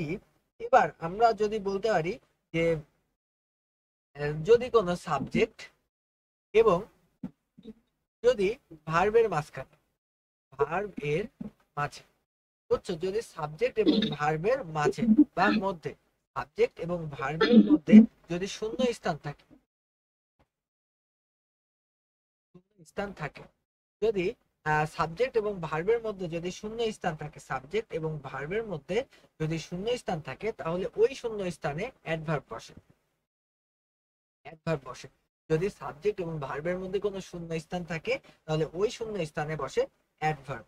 যেমন আমি তোমাকে বলতে পারি হি হি ড্যাশ, এখানে আমরা লিখলাম proud, PROUD, proud. He dash proud tells he dash proud tells everyone about us. He dash proud, মানে এই যে he proud tells everyone about us. বুঝছো? এই বাক্যে দেখো আমরা দেখছি যে এই টেলস একটা ভার্ব এন্ড হি একটা সাবজেক্ট। তো সাবজেক্ট এবং ভার্বের মাঝখানে একটা ওয়ার্ড আছে, এই ওয়ার্ডটা অবশ্যই হবে অ্যাডভার্ব। তাই আমরা এখানে কি লিখতে পারি বলতো? প্রাউডলি। বুঝছো? এখানে আমরা লিখতে পারি প্রাউডলি, প্রাউডলি। তাহলে he proudly tells everyone about us, he proudly tells everyone about us, আমরা এটা লিখতে পারি। দেন আমরা যদি সামনের দিকে যাই তাহলে ভার্ব এবং অ্যাডজেক্টিভের মাঝখানে ভার্ব ভার্ব এবং অ্যাডজেক্টিভের মাঝখানে অ্যাডজেক্টিভ এর মাঝে ভার্ব এবং অ্যাডজেক্টিভের মধ্যে, বুঝছো, ভার্ব এবং অ্যাডজেক্টিভের মধ্যে কি বসে বলতো? অ্যাডভার্ব বসে, ভার্ব বসে। তো আমরা উদাহরণ হিসেবে কি লিখতে পারি বলতো? ভার্ব এবং অ্যাডজেক্টিভের মধ্যে আমাদের অ্যাডভার্ব বসে। এখানে আমরা লিখতে পারি যে she become he become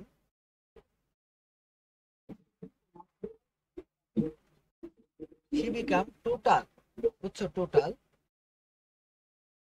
blind, সে সম্পূর্ণ কানা হয়ে গেছে বা অন্ধ হয়ে গেছে, she become total blind। তো এখন এই যে টোটাল, এই যে টোটাল, এই যে টোটাল, এই টোটালকে আমাদের চেঞ্জ করে কিসে নিতে হবে বলতো? দেখো এই যে বিকাম, বিকাম, বিকাম কি বলো? এই যে বিকাম, আমরা বলছি যে এই যে ভার্ব এবং অ্যাডজেক্টিভ, দেখো ভার্ব এবং অ্যাডজেক্টিভের মাঝখানে, ভার্ব এবং অ্যাডজেক্টিভের মাঝখানে যদি যদি ভার্ব এবং অ্যাডজেক্টিভের মাঝখানে যদি কোনো শব্দ থাকে বা ওয়ার্ড থাকে, সেটা অ্যাডভার্ব হবে। তাহলে এই টোটালকে আমরা লিখবো হলো টোটালি, টোটালি। বুঝছো? আমাদের তাহলে এখানে রুলসটা কি হলো? ভার্ব এবং অ্যাডজেক্টিভ তার মাঝখানে, ভার্ব এবং অ্যাডজেক্টিভ তার মাঝখানে যদি আমাদের কোনো ওয়ার্ড পড়ে যায়, দেন এই ওয়ার্ডটা হবে আমাদের অ্যাডভার্ব। ভার্ব এবং অ্যাডজেক্টিভের মাঝখানে যেই ওয়ার্ডটা যদি কোনো ওয়ার্ড পড়ে যায়, দেন ওই ওয়ার্ডটা হবে আমাদের অ্যাডভার্ব। আচ্ছা, তো অ্যাডভার্ব আমরা পড়ে ফেললাম। দেন আমরা প্লাস এবার ভার্বের দিকে চলে আসলাম, আমরা ভার্বের একটা রুলসে চলে আসলাম। যেমন আমরা ভার্বের রুলস এর মধ্যে যদি ঢুকি, ভার্বের ব্যবহার, ভার্বের ব্যবহার, ভার্বের ব্যবহার। তো ভার্বের ব্যবহারটা তুমি দেখো সুন্দরভাবে। এক নম্বর হচ্ছে আমি যদি বলি, দেখো ভার্বের ব্যবহার, আমি তোমাদের যদি বলি যে ভার্ব, দেখো I am, I am right, right, write a story. দেখো এই যে এই বাক্যটাই, দেখো এই রাইটের কাছে মনে করো এমন ব্র্যাকেট দেওয়া আছে। তো তোমারে আমি একটা কথা বলি, সেটা হলো যদি মনে করো am, is, are, was, were, এরপরে বি, বিন, এইগুলা যদি কোনো বাক্যে থাকে, বুঝছো? কি কি বললাম বলো তো? টু বি ভার্ব যেগুলো আছে, টু বি ভার্ব, বুঝছো? To be verb, to be verb কোনগুলা? Am, is, are, was, were, বুঝছো? Am, is, are, was, were, এরপরে আর কি আছে? Be, been. এই যে এই ভার্ব গুলা যখন অক্সিলারি ভার্ব হিসেবে ব্যবহার হবে, বুঝছো? এই ভার্ব গুলা যদি অক্সিলারি হিসেবে ব্যবহার হবে,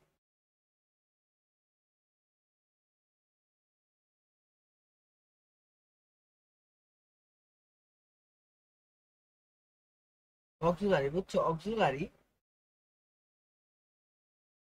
অক্সিলারি হিসাবে, ভার্ব হিসাবে, ভার্ব হিসাবে যদি ব্যবহার হয়, বুঝছো? ভার্ব হিসাবে যদি ব্যবহার হয়, তখন এদের পর ভার্ব বসতে পারে। তখন এদের পর কি বসতে পারে বলতো? ভার্ব বসতে পারে। তখন এদের পরে ভার্ব বসতে পারে। বাক্যটি যদি অ্যাক্টিভ ভয়েসে মূল ভার্বের সাথে, বুঝছো? বাক্যটি যদি অ্যাক্টিভ ভয়েসের সাথে মূল ভার্বের সাথে আইএনজি যুক্ত হয়, বুঝছো? আমি তোমার যদি একটু সুন্দর করে বুঝাই তাহলে আমি বুঝাতে পারি যে যেই বাক্যটার আমরা কথা বলছি, যদি কোনো বাক্যে দেখো am, is, are, was, were, be, been, এইগুলা যদি থাকে এন্ড এইগুলা যদি অক্সিলারি ভার্ব হিসাবে ব্যবহার হয়, তাহলে তারপরে আমরা কি বসাতে পারি? আমরা কিন্তু ভার্ব বসাতে পারি, তাদের পরে আমরা ভার্ব বসাতে পারি। আবার যদি বাক্যটা অ্যাক্টিভ ভয়েস হয়, বুঝছো? যদি বাক্যটা অ্যাক্টিভ ভয়েস হয়, তাহলে যে মূল ভার্ব আছে সেই মূল ভার্বের সাথে আমাদের আইএনজি হবে। বুঝছো আমি কি বললাম? বাক্যটা যদি অ্যাক্টিভ ভয়েস হয় তাহলে মূল ভার্বের সাথে আইএনজি হবে। তাহলে এই যে শব্দ, ভাইয়া, বলো। আপনি এখানে যেগুলো পড়াইছেন আমি কিছু বুঝি না, একবার বুঝাই দেবেন? এই যে এইটুকু, ভার্বের ব্যবহার কিছুই বুঝি না আমি। আচ্ছা আচ্ছা, ঠিক আছে ঠিক আছে, আবার বুঝাও।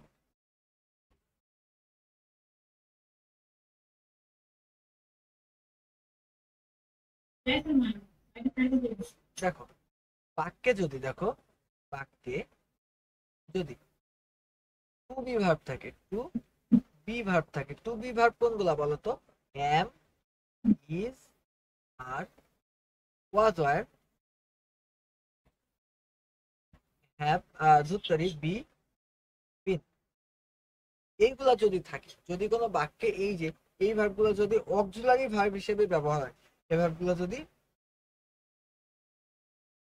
অক্সিলারি ভার্ব হিসেবে যদি এই ভার্বগুলো ব্যবহার হয়, এই ভার্বগুলো যদি অক্সিলারি ভার্ব হিসেবে ব্যবহার হয়, তারপরে আমরা ভার্ব বসাতে পারি, ভার্ব বসাতে পারি। তবে একটা কথা হলো, আমাদের যে বাক্যটার কথা বলছে, এই বাক্যটা যেমন I am, I am writing A,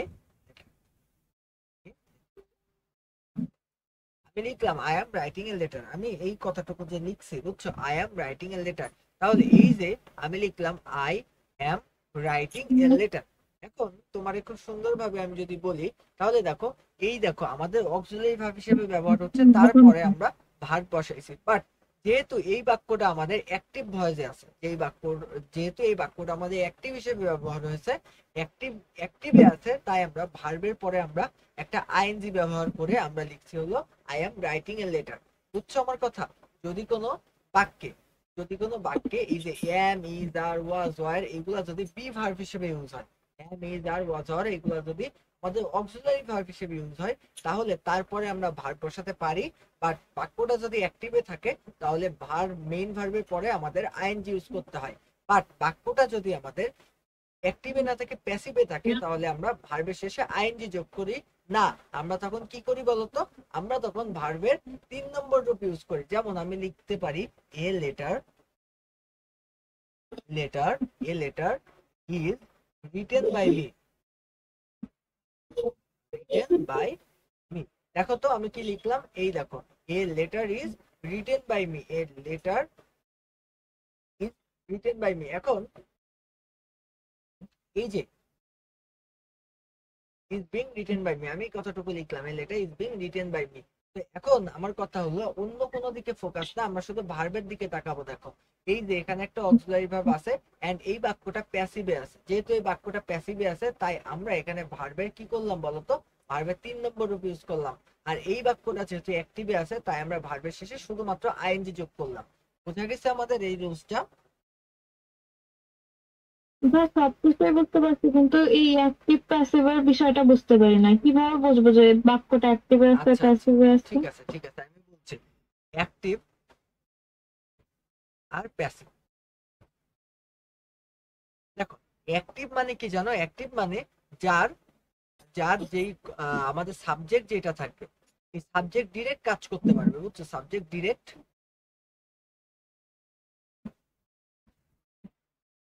direct কাজ করবে। আর এই প্যাসিভে কি হবে? অবজেক্ট কাজ করবে, অবজেক্ট কাজ করবে। যেমন আমি তোমাকে যদি বলি যে এই যে আই ইট রাইস,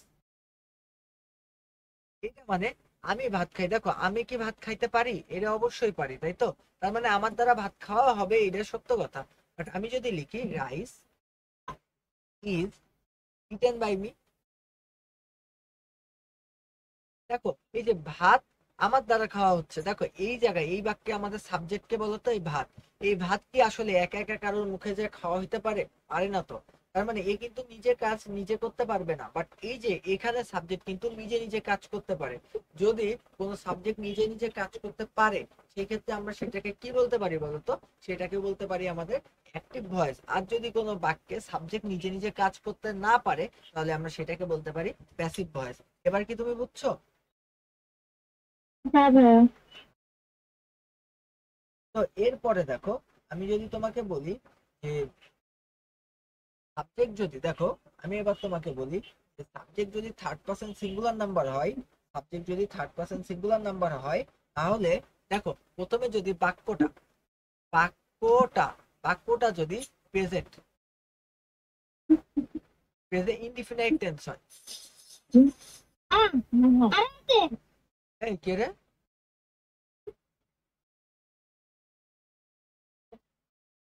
বাক্যটা যদি প্রেজেন্ট ইনডিফিনাইট টেন্স, বুঝছো, বাক্যটা যদি প্রেজেন্ট ইনডিফিনাইট টেন্স হয় এবং এবং তার সাথে সাথে কি হবে বলতো, এবং সাবজেক্ট যদি থার্ড পারসন সিঙ্গুলার নাম্বার হয়, সিঙ্গুলার নাম্বার হয়,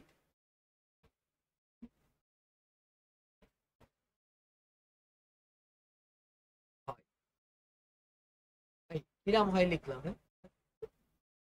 হয়, তাহলে দেখো বাক্যটা যদি প্রেজেন্ট ইনডিফিনাইট টেন্স হয় এবং সাবজেক্ট যদি থার্ড পারসন সিঙ্গুলার নাম্বার হয়, তাহলে ভার্বের শেষে ভার্ব এর পরে কি বলবি বলতো, এস অথবা ইএস বসবে, বুঝছো, এস অথবা ইএস বসবে। এটা তো আশা করি বোঝা গেছে, বুঝছো। যদি বাক্যটা যদি থার্ড পারসন সিঙ্গুলার নাম্বার হয়, বুঝছো, যদি ধুত্তরি সাবজেক্ট যদি থার্ড পারসন সিঙ্গুলার নাম্বার হয় আর বাক্যটা যদি প্রেজেন্ট সিম্পল টেন্স হয়, তাহলে আমাদের কি বসবে বলতো, বাক্যের শেষে এস বা ইয়েস, বাক্যের ভার্বের শেষে এস বা ইয়েস বসবে। আমি লিখি যে, আমি লিখলাম যে আইমান, বুঝছো, আমি লিখলাম Aiman like, Aiman like to play, Aiman like to play cricket. তো আমি এই কথাটুকু লিখলাম, বাট দেখো এখানে আমি একটা ভুল লিখছি, বিকজ দেখো তো এই বাক্যটা আমাদের প্রেজেন্ট ইনডিফিনাইট টেন্সে আছে, এই বাক্যটা প্রেজেন্ট ইনডিফিনাইট টেন্সে আছে এবং একই সাথে সাথে এই বাক্যে এই যে আমাদের লাইক, বুঝছো, এই যে লাইক, এই যে লাইক, এটা কি বলতো, এটা একটা ভার্ব, বুঝছো, লাইক মানে পছন্দ করা, এটা একটা ভার্ব। বাট এই যে আইমান, এই আইমান কিন্তু থার্ড পারসন এন্ড অবশ্যই একজন সিঙ্গুলার নাম্বার। যদি কারো নাম্বারের প্রবলেম থাকে আমি আরেকবার একটু বলে দিই, আমি এবং তুমি ছাড়া, বুঝছো, আমি এবং তুমি ছাড়া পৃথিবীর সবাই থার্ড পারসন, পৃথিবীর সবাই থার্ড পারসন, বুঝছো, কি বললাম, আমি এবং তুমি ছাড়া পৃথিবীর সবাই থার্ড পারসন। আমি মানে কি বলতো, আই, আর ইউ, তুমি মানে হচ্ছে ইউ, এছাড়া পৃথিবীর আর যা আছে সবকিছু থার্ড পারসন। তার মানে আমার সাথে যা যা সম্পর্কিত সেগুলো ফার্স্ট পারসন, যেমন আই, উই, তারপরে আমার সাথে আমরা টামরা সব ফার্স্ট পারসন, এন্ড তুমি, তোমরা, এগুলো সব third person. Sorry, second person. আর থার্ড পারসন কি পৃথিবীতে যা কিছু আছে, কুত্তা, বিলাই, চেয়ার, টেবিল, সব কি পারসন বলতো, থার্ড পারসন। এখন আমি যদি তোমারে বলি যে, দেখো এই যে আমি তোমাদের পড়াই, বুঝছো, তো এখন মনে করো যে এই যে আমি তোমাদের এই স্লাইডে পড়াই পড়াই যাচ্ছি, এখন এইটা যদি তোমরা নোট না করো, পরবর্তীতে এই আমার স্লাইড দেখে, বুঝছো, আমি আমি যেভাবে লিখি, আমার ওই স্লাইড দেখে আমি বুঝি আর উপরওয়ালা বোঝে, আর এখন তোমরাও বুঝছো, কিন্তু এই কয়দিন পরে যখন তোমরা আবার আবার এই স্লাইড দেখবা, বুঝছো, এই স্লাইড যখন আবার দেখবা, এই স্লাইডে পিডিএফ কপি তোমরা যখন পেয়ে আবার দেখবা, তখন দেখবা যে তোমরা অল্প অল্প বুঝছো, বুঝছো, মানে তোমরা বোঝোই না বুঝতে গেলে, তোমরা যদি না, এখন এটা কি নোট না রেকর্ডিং করো। ক্লাস হিসেবে থাকবে? হ্যাঁ, এটা রেকর্ডিং হিসেবে থাকবে। এন্ড আমি যদি তোমারে বলি যে, মনে করো যে এইটা যদি তোমরা নোট না করো, পরবর্তীতে দেখবা যে আমার এই লেখাগুলো তোমরা আর বুঝতে পারছো না। এই লেখাগুলো মনে করো যে আমি বুঝছি আর উপরওয়ালা বুঝছে। আর মনে করো 1-1.5 মাস পরে এসে যদি কও যে ভাইয়া আপনার স্লাইডে আপনি কি লিখিলেন একটু বুঝাই দেন, তখন মনে করো আমিও বুঝবো না, শুধুমাত্র উপরওয়ালা বুঝবে, বুঝছো। তো এই জন্য নিজেরা নোট করে নিজেদের মতন লেখো।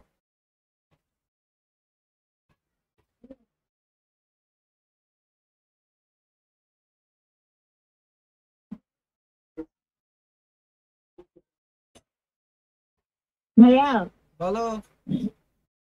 বলতেছি এটা পরে কি পরীক্ষা আছে? এই কথা শুনতে লজ্জা লাগে না? পরীক্ষা নেই মানে কি? কালকে পরীক্ষা দিতে পারবো না আমি, কেন? কালকে বাসায় থাকবো না জন্য। তাই এরা এরা এই পরীক্ষা কি তোমার ইয়াতে হয় নাকি, মানে বাসায় থাকা খুব জরুরি এর পরীক্ষা দেওয়ার জন্য? আম্মু, আমি আম্মু ছাড়া আম্মু যাবে না, আমি যাবো, এখন থাকবো না, মানে ফোনটা থাকবে না আমার কাছে। ও আচ্ছা, আমি একটু টাইমিং বাড়াই দিবা না? বুঝছো? আমি একটু টাইমিং বাড়াই দিবা না, তুমি কালকে বাড়ি এসে দিয়ে নে। আমার রেজাল্টটা দিলেন না আপনি? কিসের রেজাল্ট বাবা? ইংলিশে। ও আচ্ছা, দিচ্ছি। আচ্ছা, তো দেখো, এই যে এই জিনিসটা আপাতত সাফিক্স প্রিফিক্স, তোমরা ব্যাপারটা বুঝতেও পারছো না যে সাফিক্স প্রিফিক্স আমি যেভাবে পড়াচ্ছি এটা কতটা তোমাদের উপকার হবে আল্লাহ মাবুদ সেই জানে। বাট কেউ কি আগে জীবনে কোনো টিচার রেখেছে সাফিক্স প্রিফিক্স পড়েছো বলো তো? না ভাই, আমি হ্যাঁ ভাইয়া কখনো পড়ি। করি নাই। আচ্ছা, এই এখানে ওই ইয়া আছো কি বলে, এখানে কে কে আছো, কয়জন আছে এখন? আমি আছি ভাই।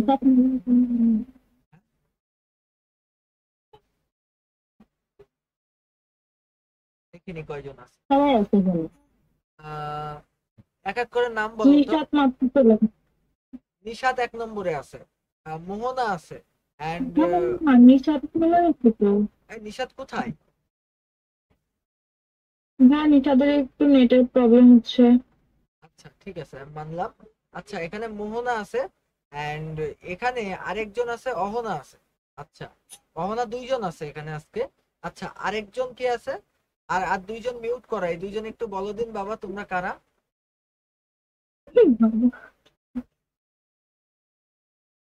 এই তোমরা একটু, হয়তো বা মাইশা ইলমা। না মাইশা এলমা না, তোমরা 2জন কারা একটু বলো না আমারে। এরা দুজন উধাও হয়ে গেছে এই ক্লাস তুমি মিউট থেকে। করো, তুমি মিউট করো।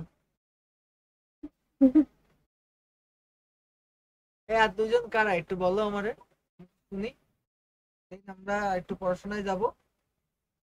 স্নিগ্ধা ভাইয়া হয়তো। তোমারে আমি মিউট করতে কইছি। তুই এত বকে।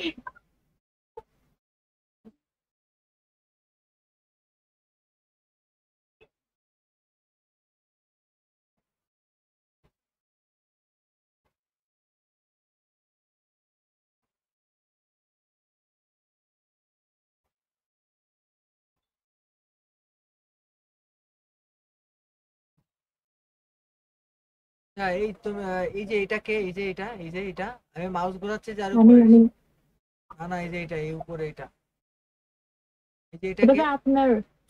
না এই যে এটা, এটা। হয়তো ভাই হয়তো অথবা হয়তো বা স্নিগ্ধা না হয়। আরে কে? তোমারে আমি মিউট করতে কইছি।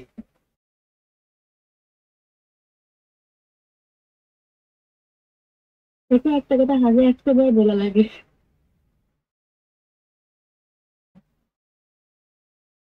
আসছে মনে হয়, সাথে আসছে।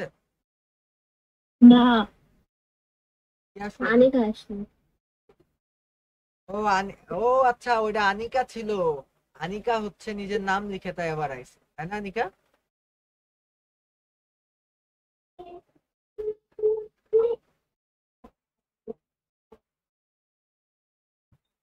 আচ্ছা, আপাতত আর কে কে আছে? ওয়েট, আন্টি কল দিচ্ছে, আমি দেখি। ইয়ার নিশাতের আম্মু কল দিচ্ছে। হ্যালো, কি আন্টি?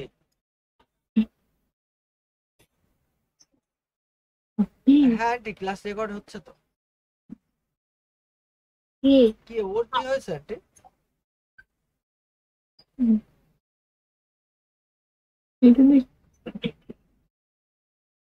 হ্যাঁ, না দেখছি তুই আছিস কিনা। আসি আমি। ভাইয়া কি বক্স। কি জন্য, মানে বুঝলাম না আমি, ওর কি বলছি হয়েছে? তোরা, তোরা বলছে তোরা মুড করে দেবে, তুই মুড করবি না? আন্টি আন্টি, আন্টি বলেন বলেন, তুমি বলেন, আমি ওই এরা কথা বলছিলাম, এদের মিউট করলাম। বলেন।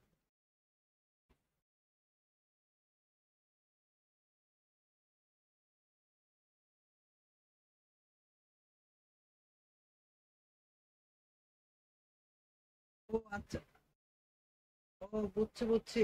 ওই ওই ইয়ে ডিস্টার্ব করছে তাই না, ওই জিনা তার হচ্ছে ওই ছোট বাচ্চাটা।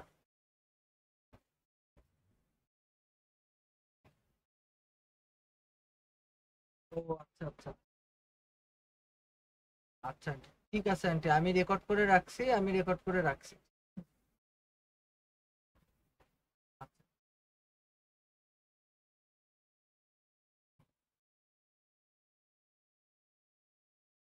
আচ্ছা তাহলে আমরা বাকি ক্লাসটাও শুরু করে দিই, আমরা নিশাদকে ছাড়াই আমরা সামনের দিকে আগাই।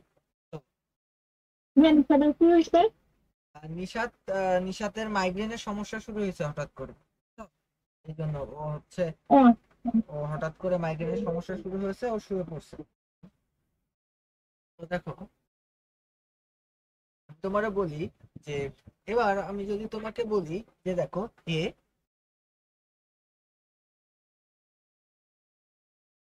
দেখো বাক্যের শুরুতে যদি ভার্ব থাকে তাহলে এই ভার্বটা প্রেজেন্ট পার্টিসিপল হয়, বুঝছো? প্রেজেন্ট পার্টিসিপল মানে আপাতত বোঝো, প্রেজেন্ট পার্টিসিপল মানে আপাতত বোঝো, তার শেষে আইএনজি লাগানো থাকবে। তাহলে আমি যদি লিখি এ বার্ক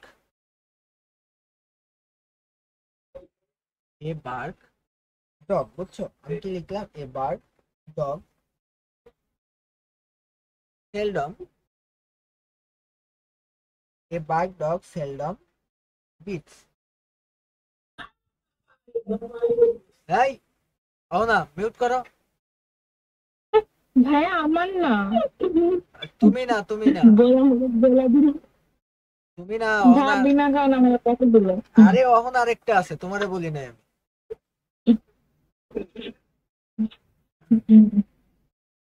আচ্ছা তাহলে কি লিখবো? আমি আমার নাম চেঞ্জ করে দেবো। আচ্ছা তোমার নাম আপনি তো vocabulary স্নিগ্ধ রাখবেন। আই সিনিকটা তো আরেকটা আছে এখানে। আরে আল্লাহ, আমি কই আছি? দেখো তাহলে এ বার্ক ডগ, দেখো এই যে বার্ক বলে কিছু হবে না, বিকজ কি এই দেখো বাক্যের শুরুতে যদি কোনো ভার্ব থাকে তাহলে ভার্বের প্রেজেন্ট পার্টিসিপল ফর্ম করতে হয়। তাহলে আমরা লিখবো হচ্ছে এ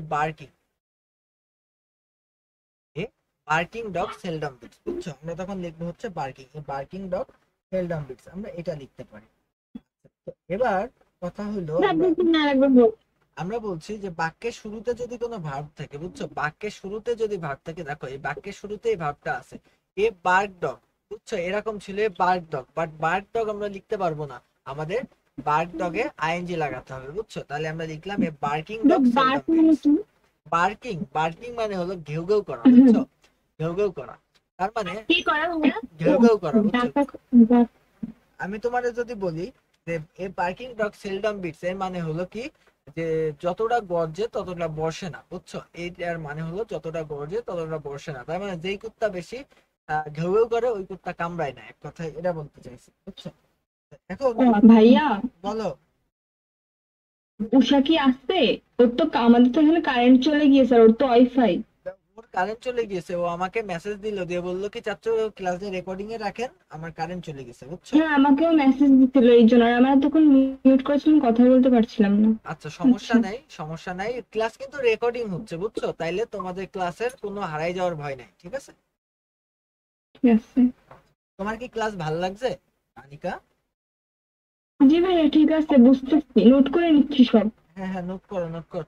সাফিক্স প্রিফিক্স এর চেয়ে ভালো পড়ানো যায় না, এতটুকু লিখে রাখো। এই রেকর্ডিং এর মধ্যে বললাম সাফিক্স প্রিফিক্স এর যার জীবনে কোনো সার রুলসই পড়ায় না, মুখস্থ করায়, এর চাইতে বেশি ভালো আর কেউ পড়াইতে পারবে না, লিখে রাখো। আসলে এরপরে আমি যদি তোমাকে বলি যে এবার এবার কথা হলো ভাইয়া আমি তো সব রুলস পড়াই দিলাম, বুঝছো? এই রুলস গুলো পড়লেই তোমার সাফিক্স হয়ে যাবে, কিন্তু ভাইয়া আমি তো ভাইয়া ভার্ব চিনি না, আমি তো ভাইয়া নাউন চিনি না, কোনটারে আপনি ভার্বে নাউন করলেন? আপনি তো ভাইয়া পারেন, আর এই জন্যই তো আপনি পারলেন, কিন্তু আমরা তো ভাইয়া পারি না, তাহলে আমরা কি করব? আপনি তো করাই চলে গেলেন, তাইলে এখন আমরা কি করব? তো এখন তোমরা কি করবা সেটা জানার জন্য চোখ রাখো, বিরতির পর ফিরে আসছি, বিরতির পর। হ্যাঁ, কয় মিনিট? 5 মিনিট। আচ্ছা। এখন বাজে কয়টা? এখন বাজে হলো 29। আমরা আসবো ঠিক 9টা 4-এ।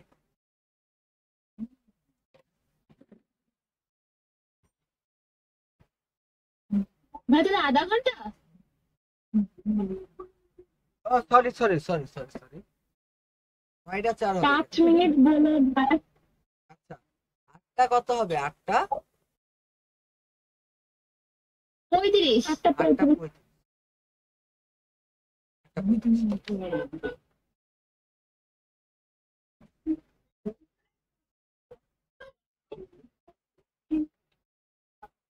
মশা কামড়া হয়েছে। মোহনা, কি এতবার আমি বললাম মেসেঞ্জারে নক দেওয়ার জন্য, নম্বর দিবি না। ও তো ইয়ে যাচ্ছে, তুই আর দিছিস শান্ত।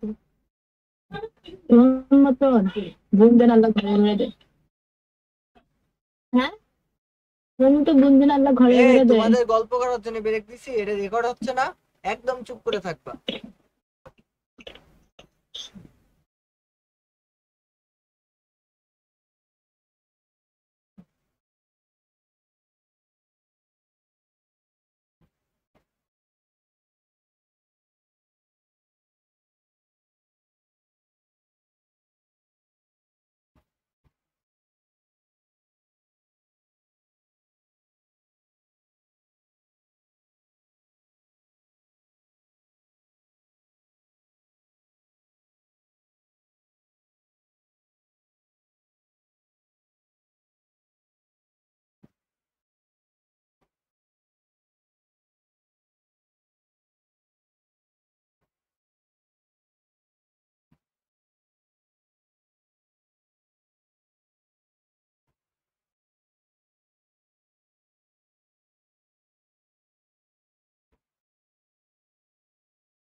যারা আনমিউট করতে পারছো না, একটু তাকাও এদিকে, একটু একটু মনে করো যে একটু চোখ দিয়ে একটু দেখো, চক্ষু মেলিয়া দেখো।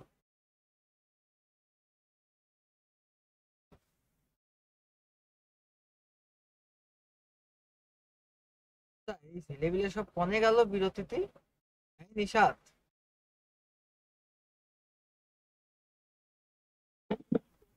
বলেন। নিশাত তোমার কি অবস্থা বলো তো? ভালো। আহ, তুমি হচ্ছে রেকর্ডেড ক্লাস করে নিও নিশাত, তোমার কষ্ট হচ্ছে মনে হচ্ছে। আমার সমস্যা নেই। না না না, এইভাবে দেখলে তোমার আরো মাথা ব্যথা করবে, বুঝছো? তুমি রেকর্ডেড ক্লাস করে নিও। এখন আর কষ্ট নেই অথবা 35 বেজে গেছে, আমরা এখনই শুরু করবো, বাট ছেলেপিলে কোথায়?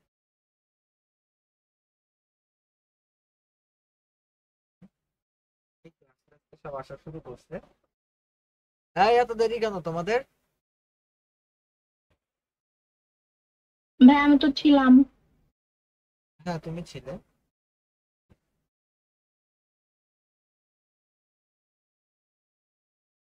আচ্ছা ভাই একটা কথা, বলো। আজকে আপনার এত স্ট্রেন কেন? আইসে ঘুরতে আইসে, ওদের একটু মন চাইছে।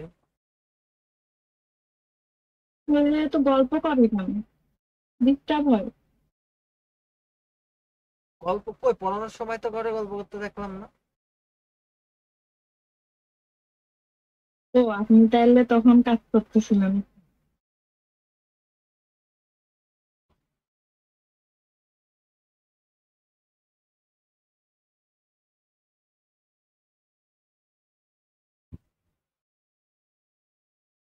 লাস্টের থেকে কি করার সন্ধ্যা সব ভুলে গেছি। সমস্যা নেই, ক্লাস আবার দেখলে সব মনে পড়ে যাবে।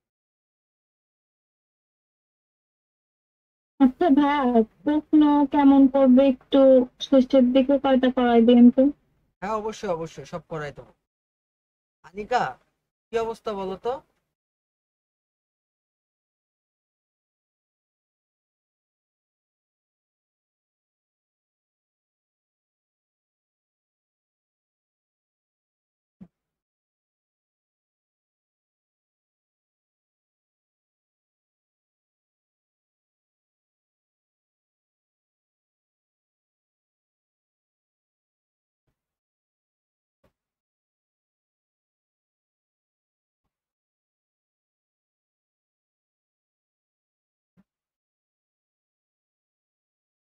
আনিকা, কি অবস্থা বলো, বুঝতে পারছো তো?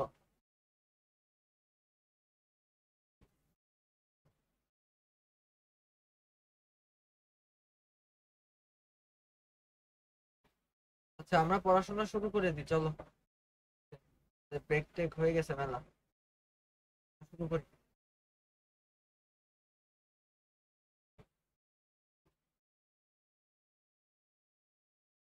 ইবাজ, মোহনা।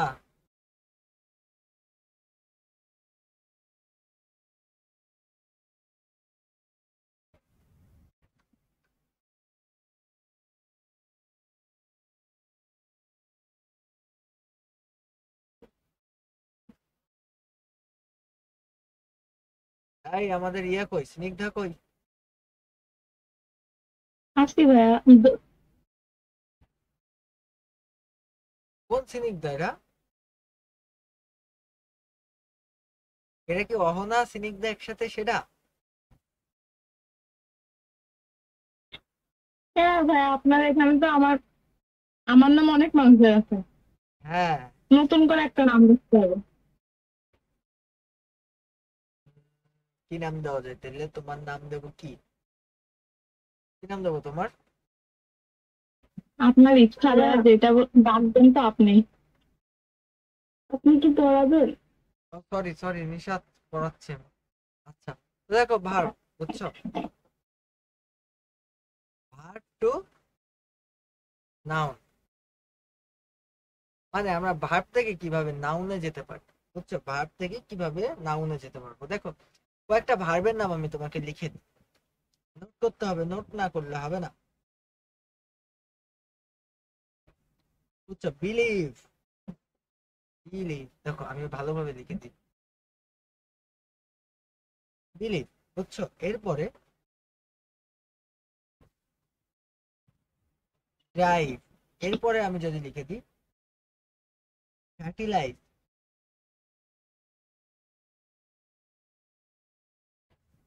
ফ্যাটিলাইজ, এরপরে আমি সুন্দরভাবে লিখতে পারি গিভ, এরপরে আমি যদি লিখি যোক, যোক, এরপরে আমি লিখতে পারি organise,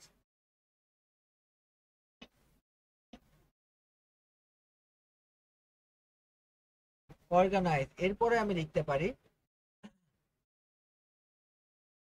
R E C I T E, right, এরপরে আমি লিখতে পারি রেট,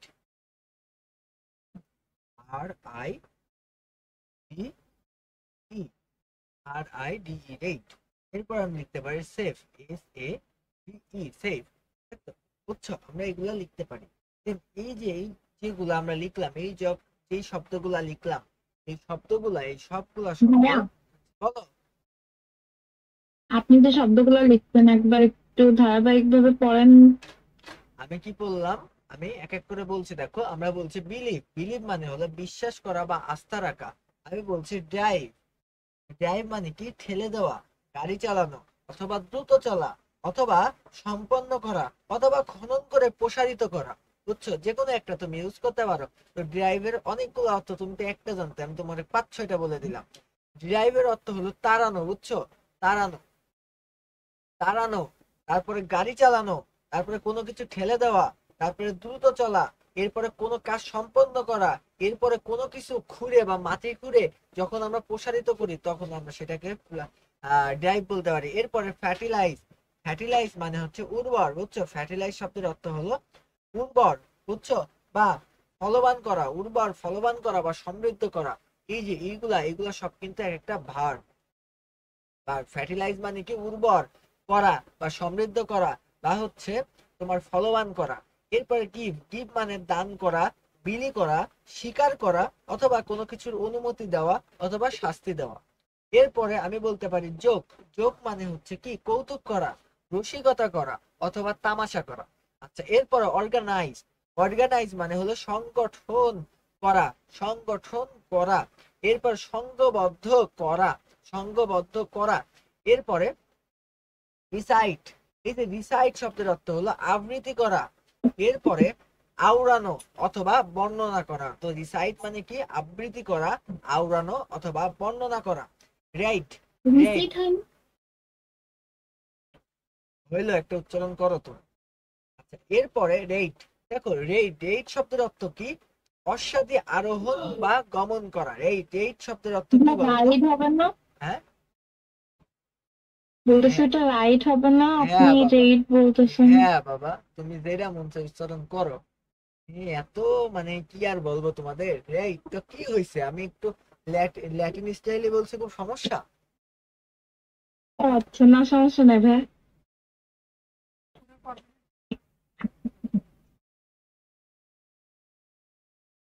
আচ্ছা ভাই, আপনি বুঝুন, কন্টিনিউ করেন। আচ্ছা, রাইট। তো এই যে আমরা বললাম রাইট,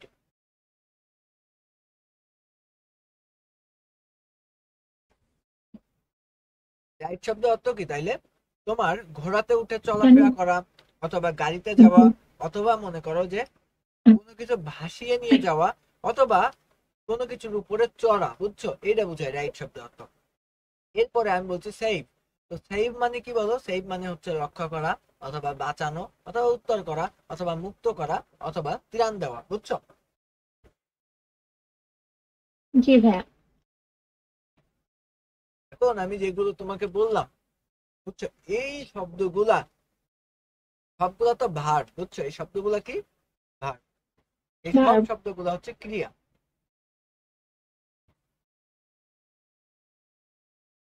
এই ক্রিয়াগুলাকে তুমি যদি একটা কাজ করো, জাস্ট এর পিছনে একটা আল লাগাই দাও, বুঝছো, এই পিছনে প্রত্যেকটাই। প্রত্যেকটাই।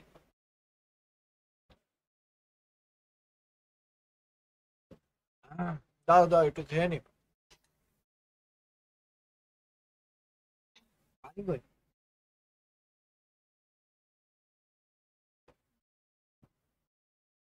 ক্যামেরা অন করি না কেন জানো? এখানে যে কি সব চলে তা দেখলি তো পাগল হয়ে যাবে। কেন ভাইয়া?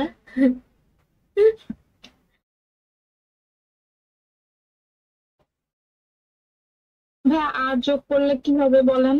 আর যোগ করলে আমরা ভার্ব থেকে নাউনে চলে যাব, বুঝছো।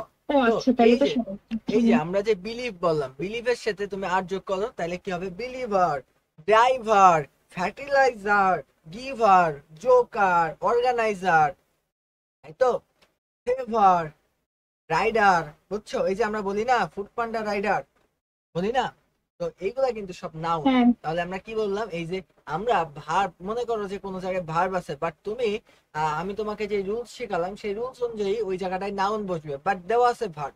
তাহলে ওই নাউন দিয়ে তুমি কি করবা বলতো? ওই ভার্ব দিয়ে তুমি নাউন করতে চাও, তো দেখো এই কয়টা ভার্ব যদি ওখানে থাকে তাহলে তুমি সহজে একটা আর লাগালেই তো এটা নাউন হয়ে যাচ্ছে। যেমন যদি বিলিভ থাকে তাহলে তুমি একটা আর লাগাবা, তাহলে কি হবে বিলিভার। ড্রাইভ থাকলে ড্রাইভার, ফ্যার্টিলাইজ থাকলে ফ্যার্টিলাইজার, গিভ থাকলে গিভার, জক থাকলে জকার, এরপরে অর্গানাইজ থাকলে অর্গানাইজার, বুঝছো? রিসিট থাকলে রিসিটার। এরপরে তোমার যদি বলি রাইড তাহলে হবে রাইডার, সেভ থাকলে হবে সেভার, বুঝছো? পারা যাবে এগুলা বলো তো?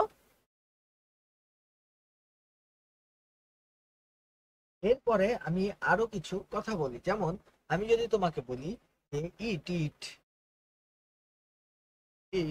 ইডিটিং, বুঝছো? ইডিটিং ইট, বুঝছো? এরপরে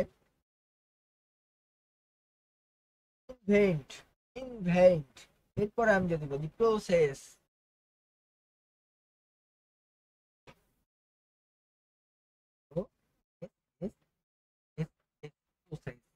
এরপর আমি যদি বলি প্রজেক্ট প্রজেক্ট ও প্রজেক্ট না, আমি বলি প্রোটেক্ট প্রোটেক্ট ভাই এডিটের পরে কি লিখছেন? ইনভেন্ট, আমি ইনভেন্ট লিখছি, INVENT ইনভেন্ট লিখছি। ইনভেন্টের পরে প্রসেস, POSSESS প্রসেস। আচ্ছা এরপরে প্রজেক্ট, এরপরে লিখছে প্রজেক্ট, না সরি প্রজেক্ট না প্রোটেক্ট প্রোটেক্ট।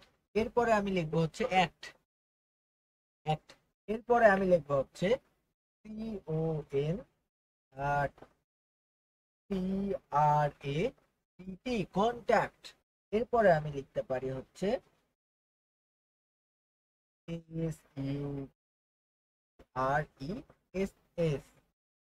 আচ্ছা, এই যে যে বাক্য যে ওয়ার্ড গুলো আমি লিখলাম, দেখছো?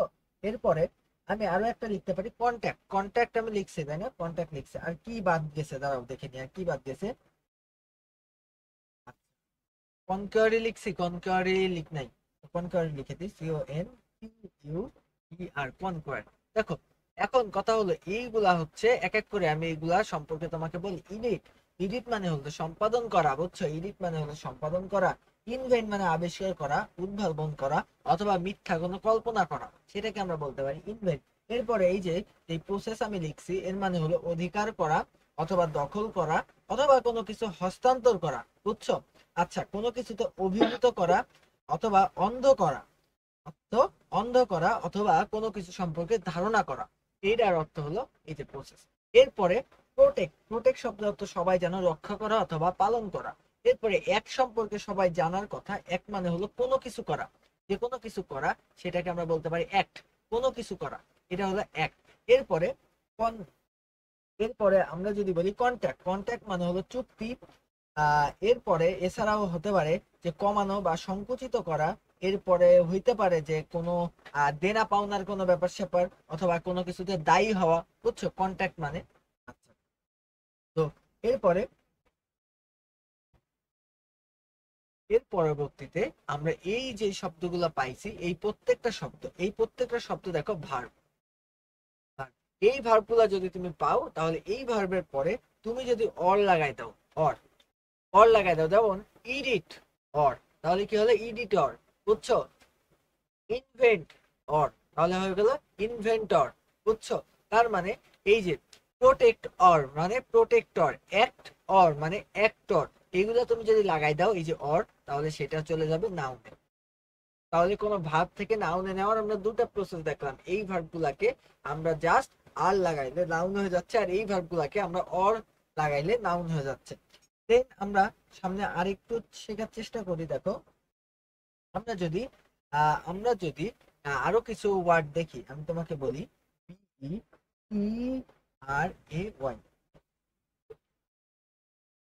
এরপরে আমি যদি বলি বক্স বক্স, এরপরে আমি যদি বলি ক্লাইম, ক্লাইম, এরপর আমি যদি বলি কুল, এরপরে আমি বলি হচ্ছে ডিসকভার ডিসকভার, এরপরে আমি বলি হান্ট হান্ট, এরপরে আমি কি বললাম পেলে প্লে আমি বললাম হচ্ছে প্লে নরমালি। এই যে এইগুলা আমি বললাম, তো এইগুলাও প্রত্যেকটা দেখো ভার্ব, বুঝছো? এই প্রত্যেকটাও ভার্ব। এই ভার্বের পরে আমি যদি জাস্ট ইয়ার লাগাই, যদি জাস্ট ইয়ার লাগাই, এই প্রত্যেকটা নাউনে চলে যাবে। ভাইয়া প্রথমটা কি লিখছেন? BETRAY। ব্যাটারি। হ্যাঁ, মানে কি বলতো? মানে হলো, মানে কি বলো, বিশ্বাসঘাতকতা করা। বেট্রে, বেট্রে আমরা বলি না, বিট্রে আমরা বলি না, আমার সাথে বিট্রে করলো, আমরা বলি না এই কথা যে আমার সাথে বিট্রে করলো। হ্যাঁ বিট্রে মানে হলো বিশ্বাসঘাতকতা করা। তো ভাইয়া বক্সের নিচে কি লিখছেন? বক্সের নিচে ক্লাইম্ব, ক্লাইম্ব। তো দেখো এখানে দেখো ক্লাইম্বের পরে তুমি ইয়ার লাগাও ক্লাইম্বার, পুলের পরে তুমি ইয়ার লাগাও পুলার, এরপরে তুমি প্লের পরে লাগাও প্লে আর ইয়ার লাগাও। তাইলে এগুলা তুমি যখনই লাগাচ্ছ, এগুলা কিন্তু সব নাউন হয়ে যাচ্ছে। তাইলে তুমি আমার কথা বোঝার চেষ্টা করো। এই যে এই শব্দগুলা ভার্ব আছে, ভার্বের পরে জাস্ট ইয়ার লাগালে সেগুলা হয়ে যাচ্ছে আমার নাউন। তার মানে কথা বলো। কুলের পরে কি লিখছেন? কুল, এই যে কুলের পরে ডিসকভার, ডিসকভার। ও আচ্ছা, এরপরে আমি যদি বলি যে কুক, কুক তাহলে হয়ে যাবে কুকার, বুঝছো? Cook, cooker. এরপরে export, exporter, exporter, EXPORT, export.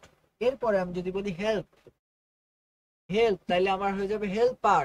এগুলো সব নাউন। তার মানে ভার্ব থেকে নাউনে যাওয়ার কিছু সহজ টেকনিক সম্পর্কে তোমরা জানতে পারছো। আমার কথা বুঝতে পারছো বলো তো? হ্যাঁ। হ্যাঁ হেল্পের আগে কি লিখছেন? হেল্পের আগে কোনটা? নিচে। এই হেল্পের আগে এক্সপোর্ট, তাহলে এক্সপোর্টার। আচ্ছা। তো তোমাদের আমি একটা কথা বলি তোমাদের সবার উদ্দেশ্যে, এইভাবে আমরা কিন্তু প্রত্যেকটা জিনিসকে এইভাবে কিন্তু নিয়ে যেতে পারি, বুঝছো? এইভাবে কিন্তু প্রত্যেকটা জিনিসকে আমরা একটা থেকে আরেকটাই নিয়ে যেতে পারি। যেমন ভার্ব থেকে নাউনে নিতে পারি, এরপর নাউন থেকে আমরা অ্যাডজেক্টিভে নিতে পারি, অ্যাডজেক্টিভ থেকে আমরা ভার্বে নিতে পারি, এই সেম ভাবে, বুঝছো? এখন কথা হলো আমি তো এই কয়টা করলাম, বাট এখানে আমাদেরকে মুখস্থ করতে হবে কমসে কম মনে করো আমাদের মনে রাখতে হবে 100-200 মতন আমাদের জাস্ট মনে রাখতে হবে, বুঝছো? তো এই প্রত্যেকটাই আমি তোমাদেরকে দিয়ে দেবো, বুঝছো? দিয়ে দেব যে আজকেই দিয়ে দেবো। হ্যাঁ, যে কোনটা থেকে কোনটা থেকে কোনটায় গেলে কি হয়, কোনটা থেকে কোনটায় গেলে কি হয়, বুঝছো? কিভাবে যাব, কোনটা যোগ করে যাব, আমরা কিভাবে নাউন থেকে অ্যাডজেক্টিভে যাব, কিভাবে নাউন থেকে ভার্বে যাব, কিভাবে ভার্ব থেকে অ্যাডজেক্টিভে আসবো। তো এই জিনিসগুলা কি যোগ করলে হইতে পারে, তো এই প্রত্যেকটা জিনিস আমি তোমাদেরকে দিয়ে দেবো, একটু পরেই দিয়ে দেবো, আমি দিয়ে দেবো, বুঝছো? তো তাইলে তোমাদের আশা করি আর সাফিক্স প্রিফিক্সের তেমন একটা কোনো ডিস্টার্ব থাকবে না। জাস্ট রুলস গুলো একবার প্র্যাকটিস করবা, দেন অর্থ অনুযায়ী তুমি কাজ করার চেষ্টা করবা, বুঝছো? যেমন তোমারে যদি আমি জাস্ট একটা কথা বলি, যেমন আমি তোমারে বললাম যে আহ এই যে এইগুলা পড়ালাম, তো এই পড়াগুলা পড়ে তুমি যদি আমি একটা জাস্ট তোমার উদাহরণ দেবো, আমি জাস্ট একটা উদাহরণ দেবো তোমাকে। এইটা আসছে হলো যে কোনো একটা বোর্ডে আসছে, বুঝছো? কোনো একটা বোর্ডে আসছে, আমি দেখছিলাম, আমি তোমাকে উদাহরণ দেবো। সেটা হলো বাংলাদেশ, বাংলাদেশ হুম। Is an, Bangladesh is an dash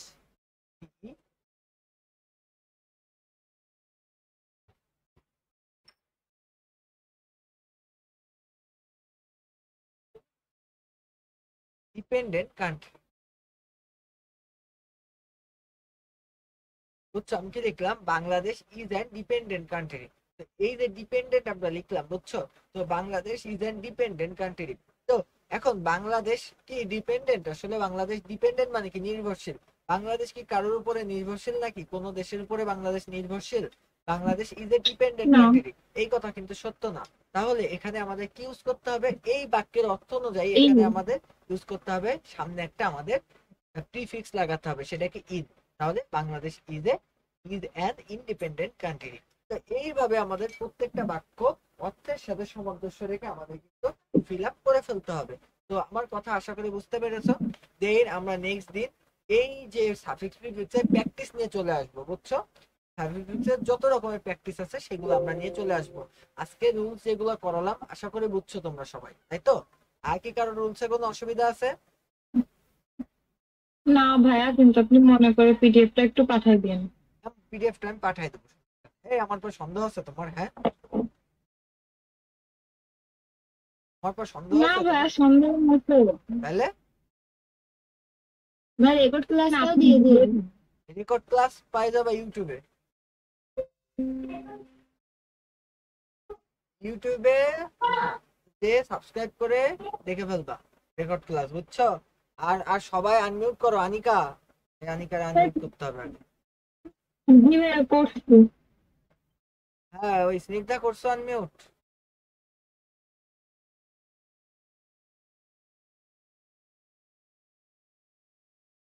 আনিকারে unmute করতে হবে। আনিকা কই?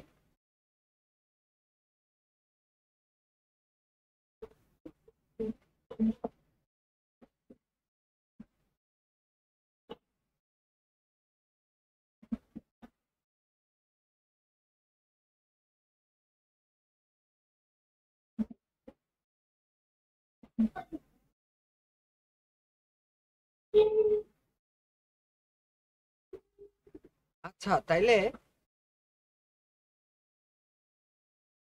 এই আনমিউট করো না কেন? আমি তোমাদের সাথে একটু কথা বলি। এই আনিকা, আনমিউট করো। এই ইয়া, জি ভাইয়া। হ্যাঁ বলো, বুঝছো? জি ভাইয়া, বুঝছি। বলো, কোনো সমস্যা থাকলে বলো, কোনো অসুবিধা থাকলে সেটাও বলো আমাকে। না, এখন আপাতত কোনো সমস্যা নেই। আচ্ছা, অনলাইন ক্লাস কি বোঝা যায়? এবার বলো। হ্যাঁ, বুঝেছি তো। ঠিক আছে।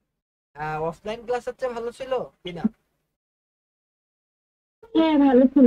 কিন্তু ভাই ওই যে আমার নোট আনলোড যে করবো, ওখানে তো প্রবলেম হচ্ছিল।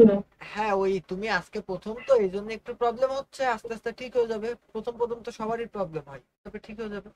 এগুলা নিয়ে কোনো সমস্যা না। তো তোমার হচ্ছে আপু আম্মু কি পাশে বসেছিল ক্লাসের সময় আজকে? না, আম্মু একবার আসছিল আর আমার ছোট ভাই এসে বসে গেছে। এবার আম্মু রেখে বলতেছে যে কার সাথে কথা বলতেছে ক্লাস না করে।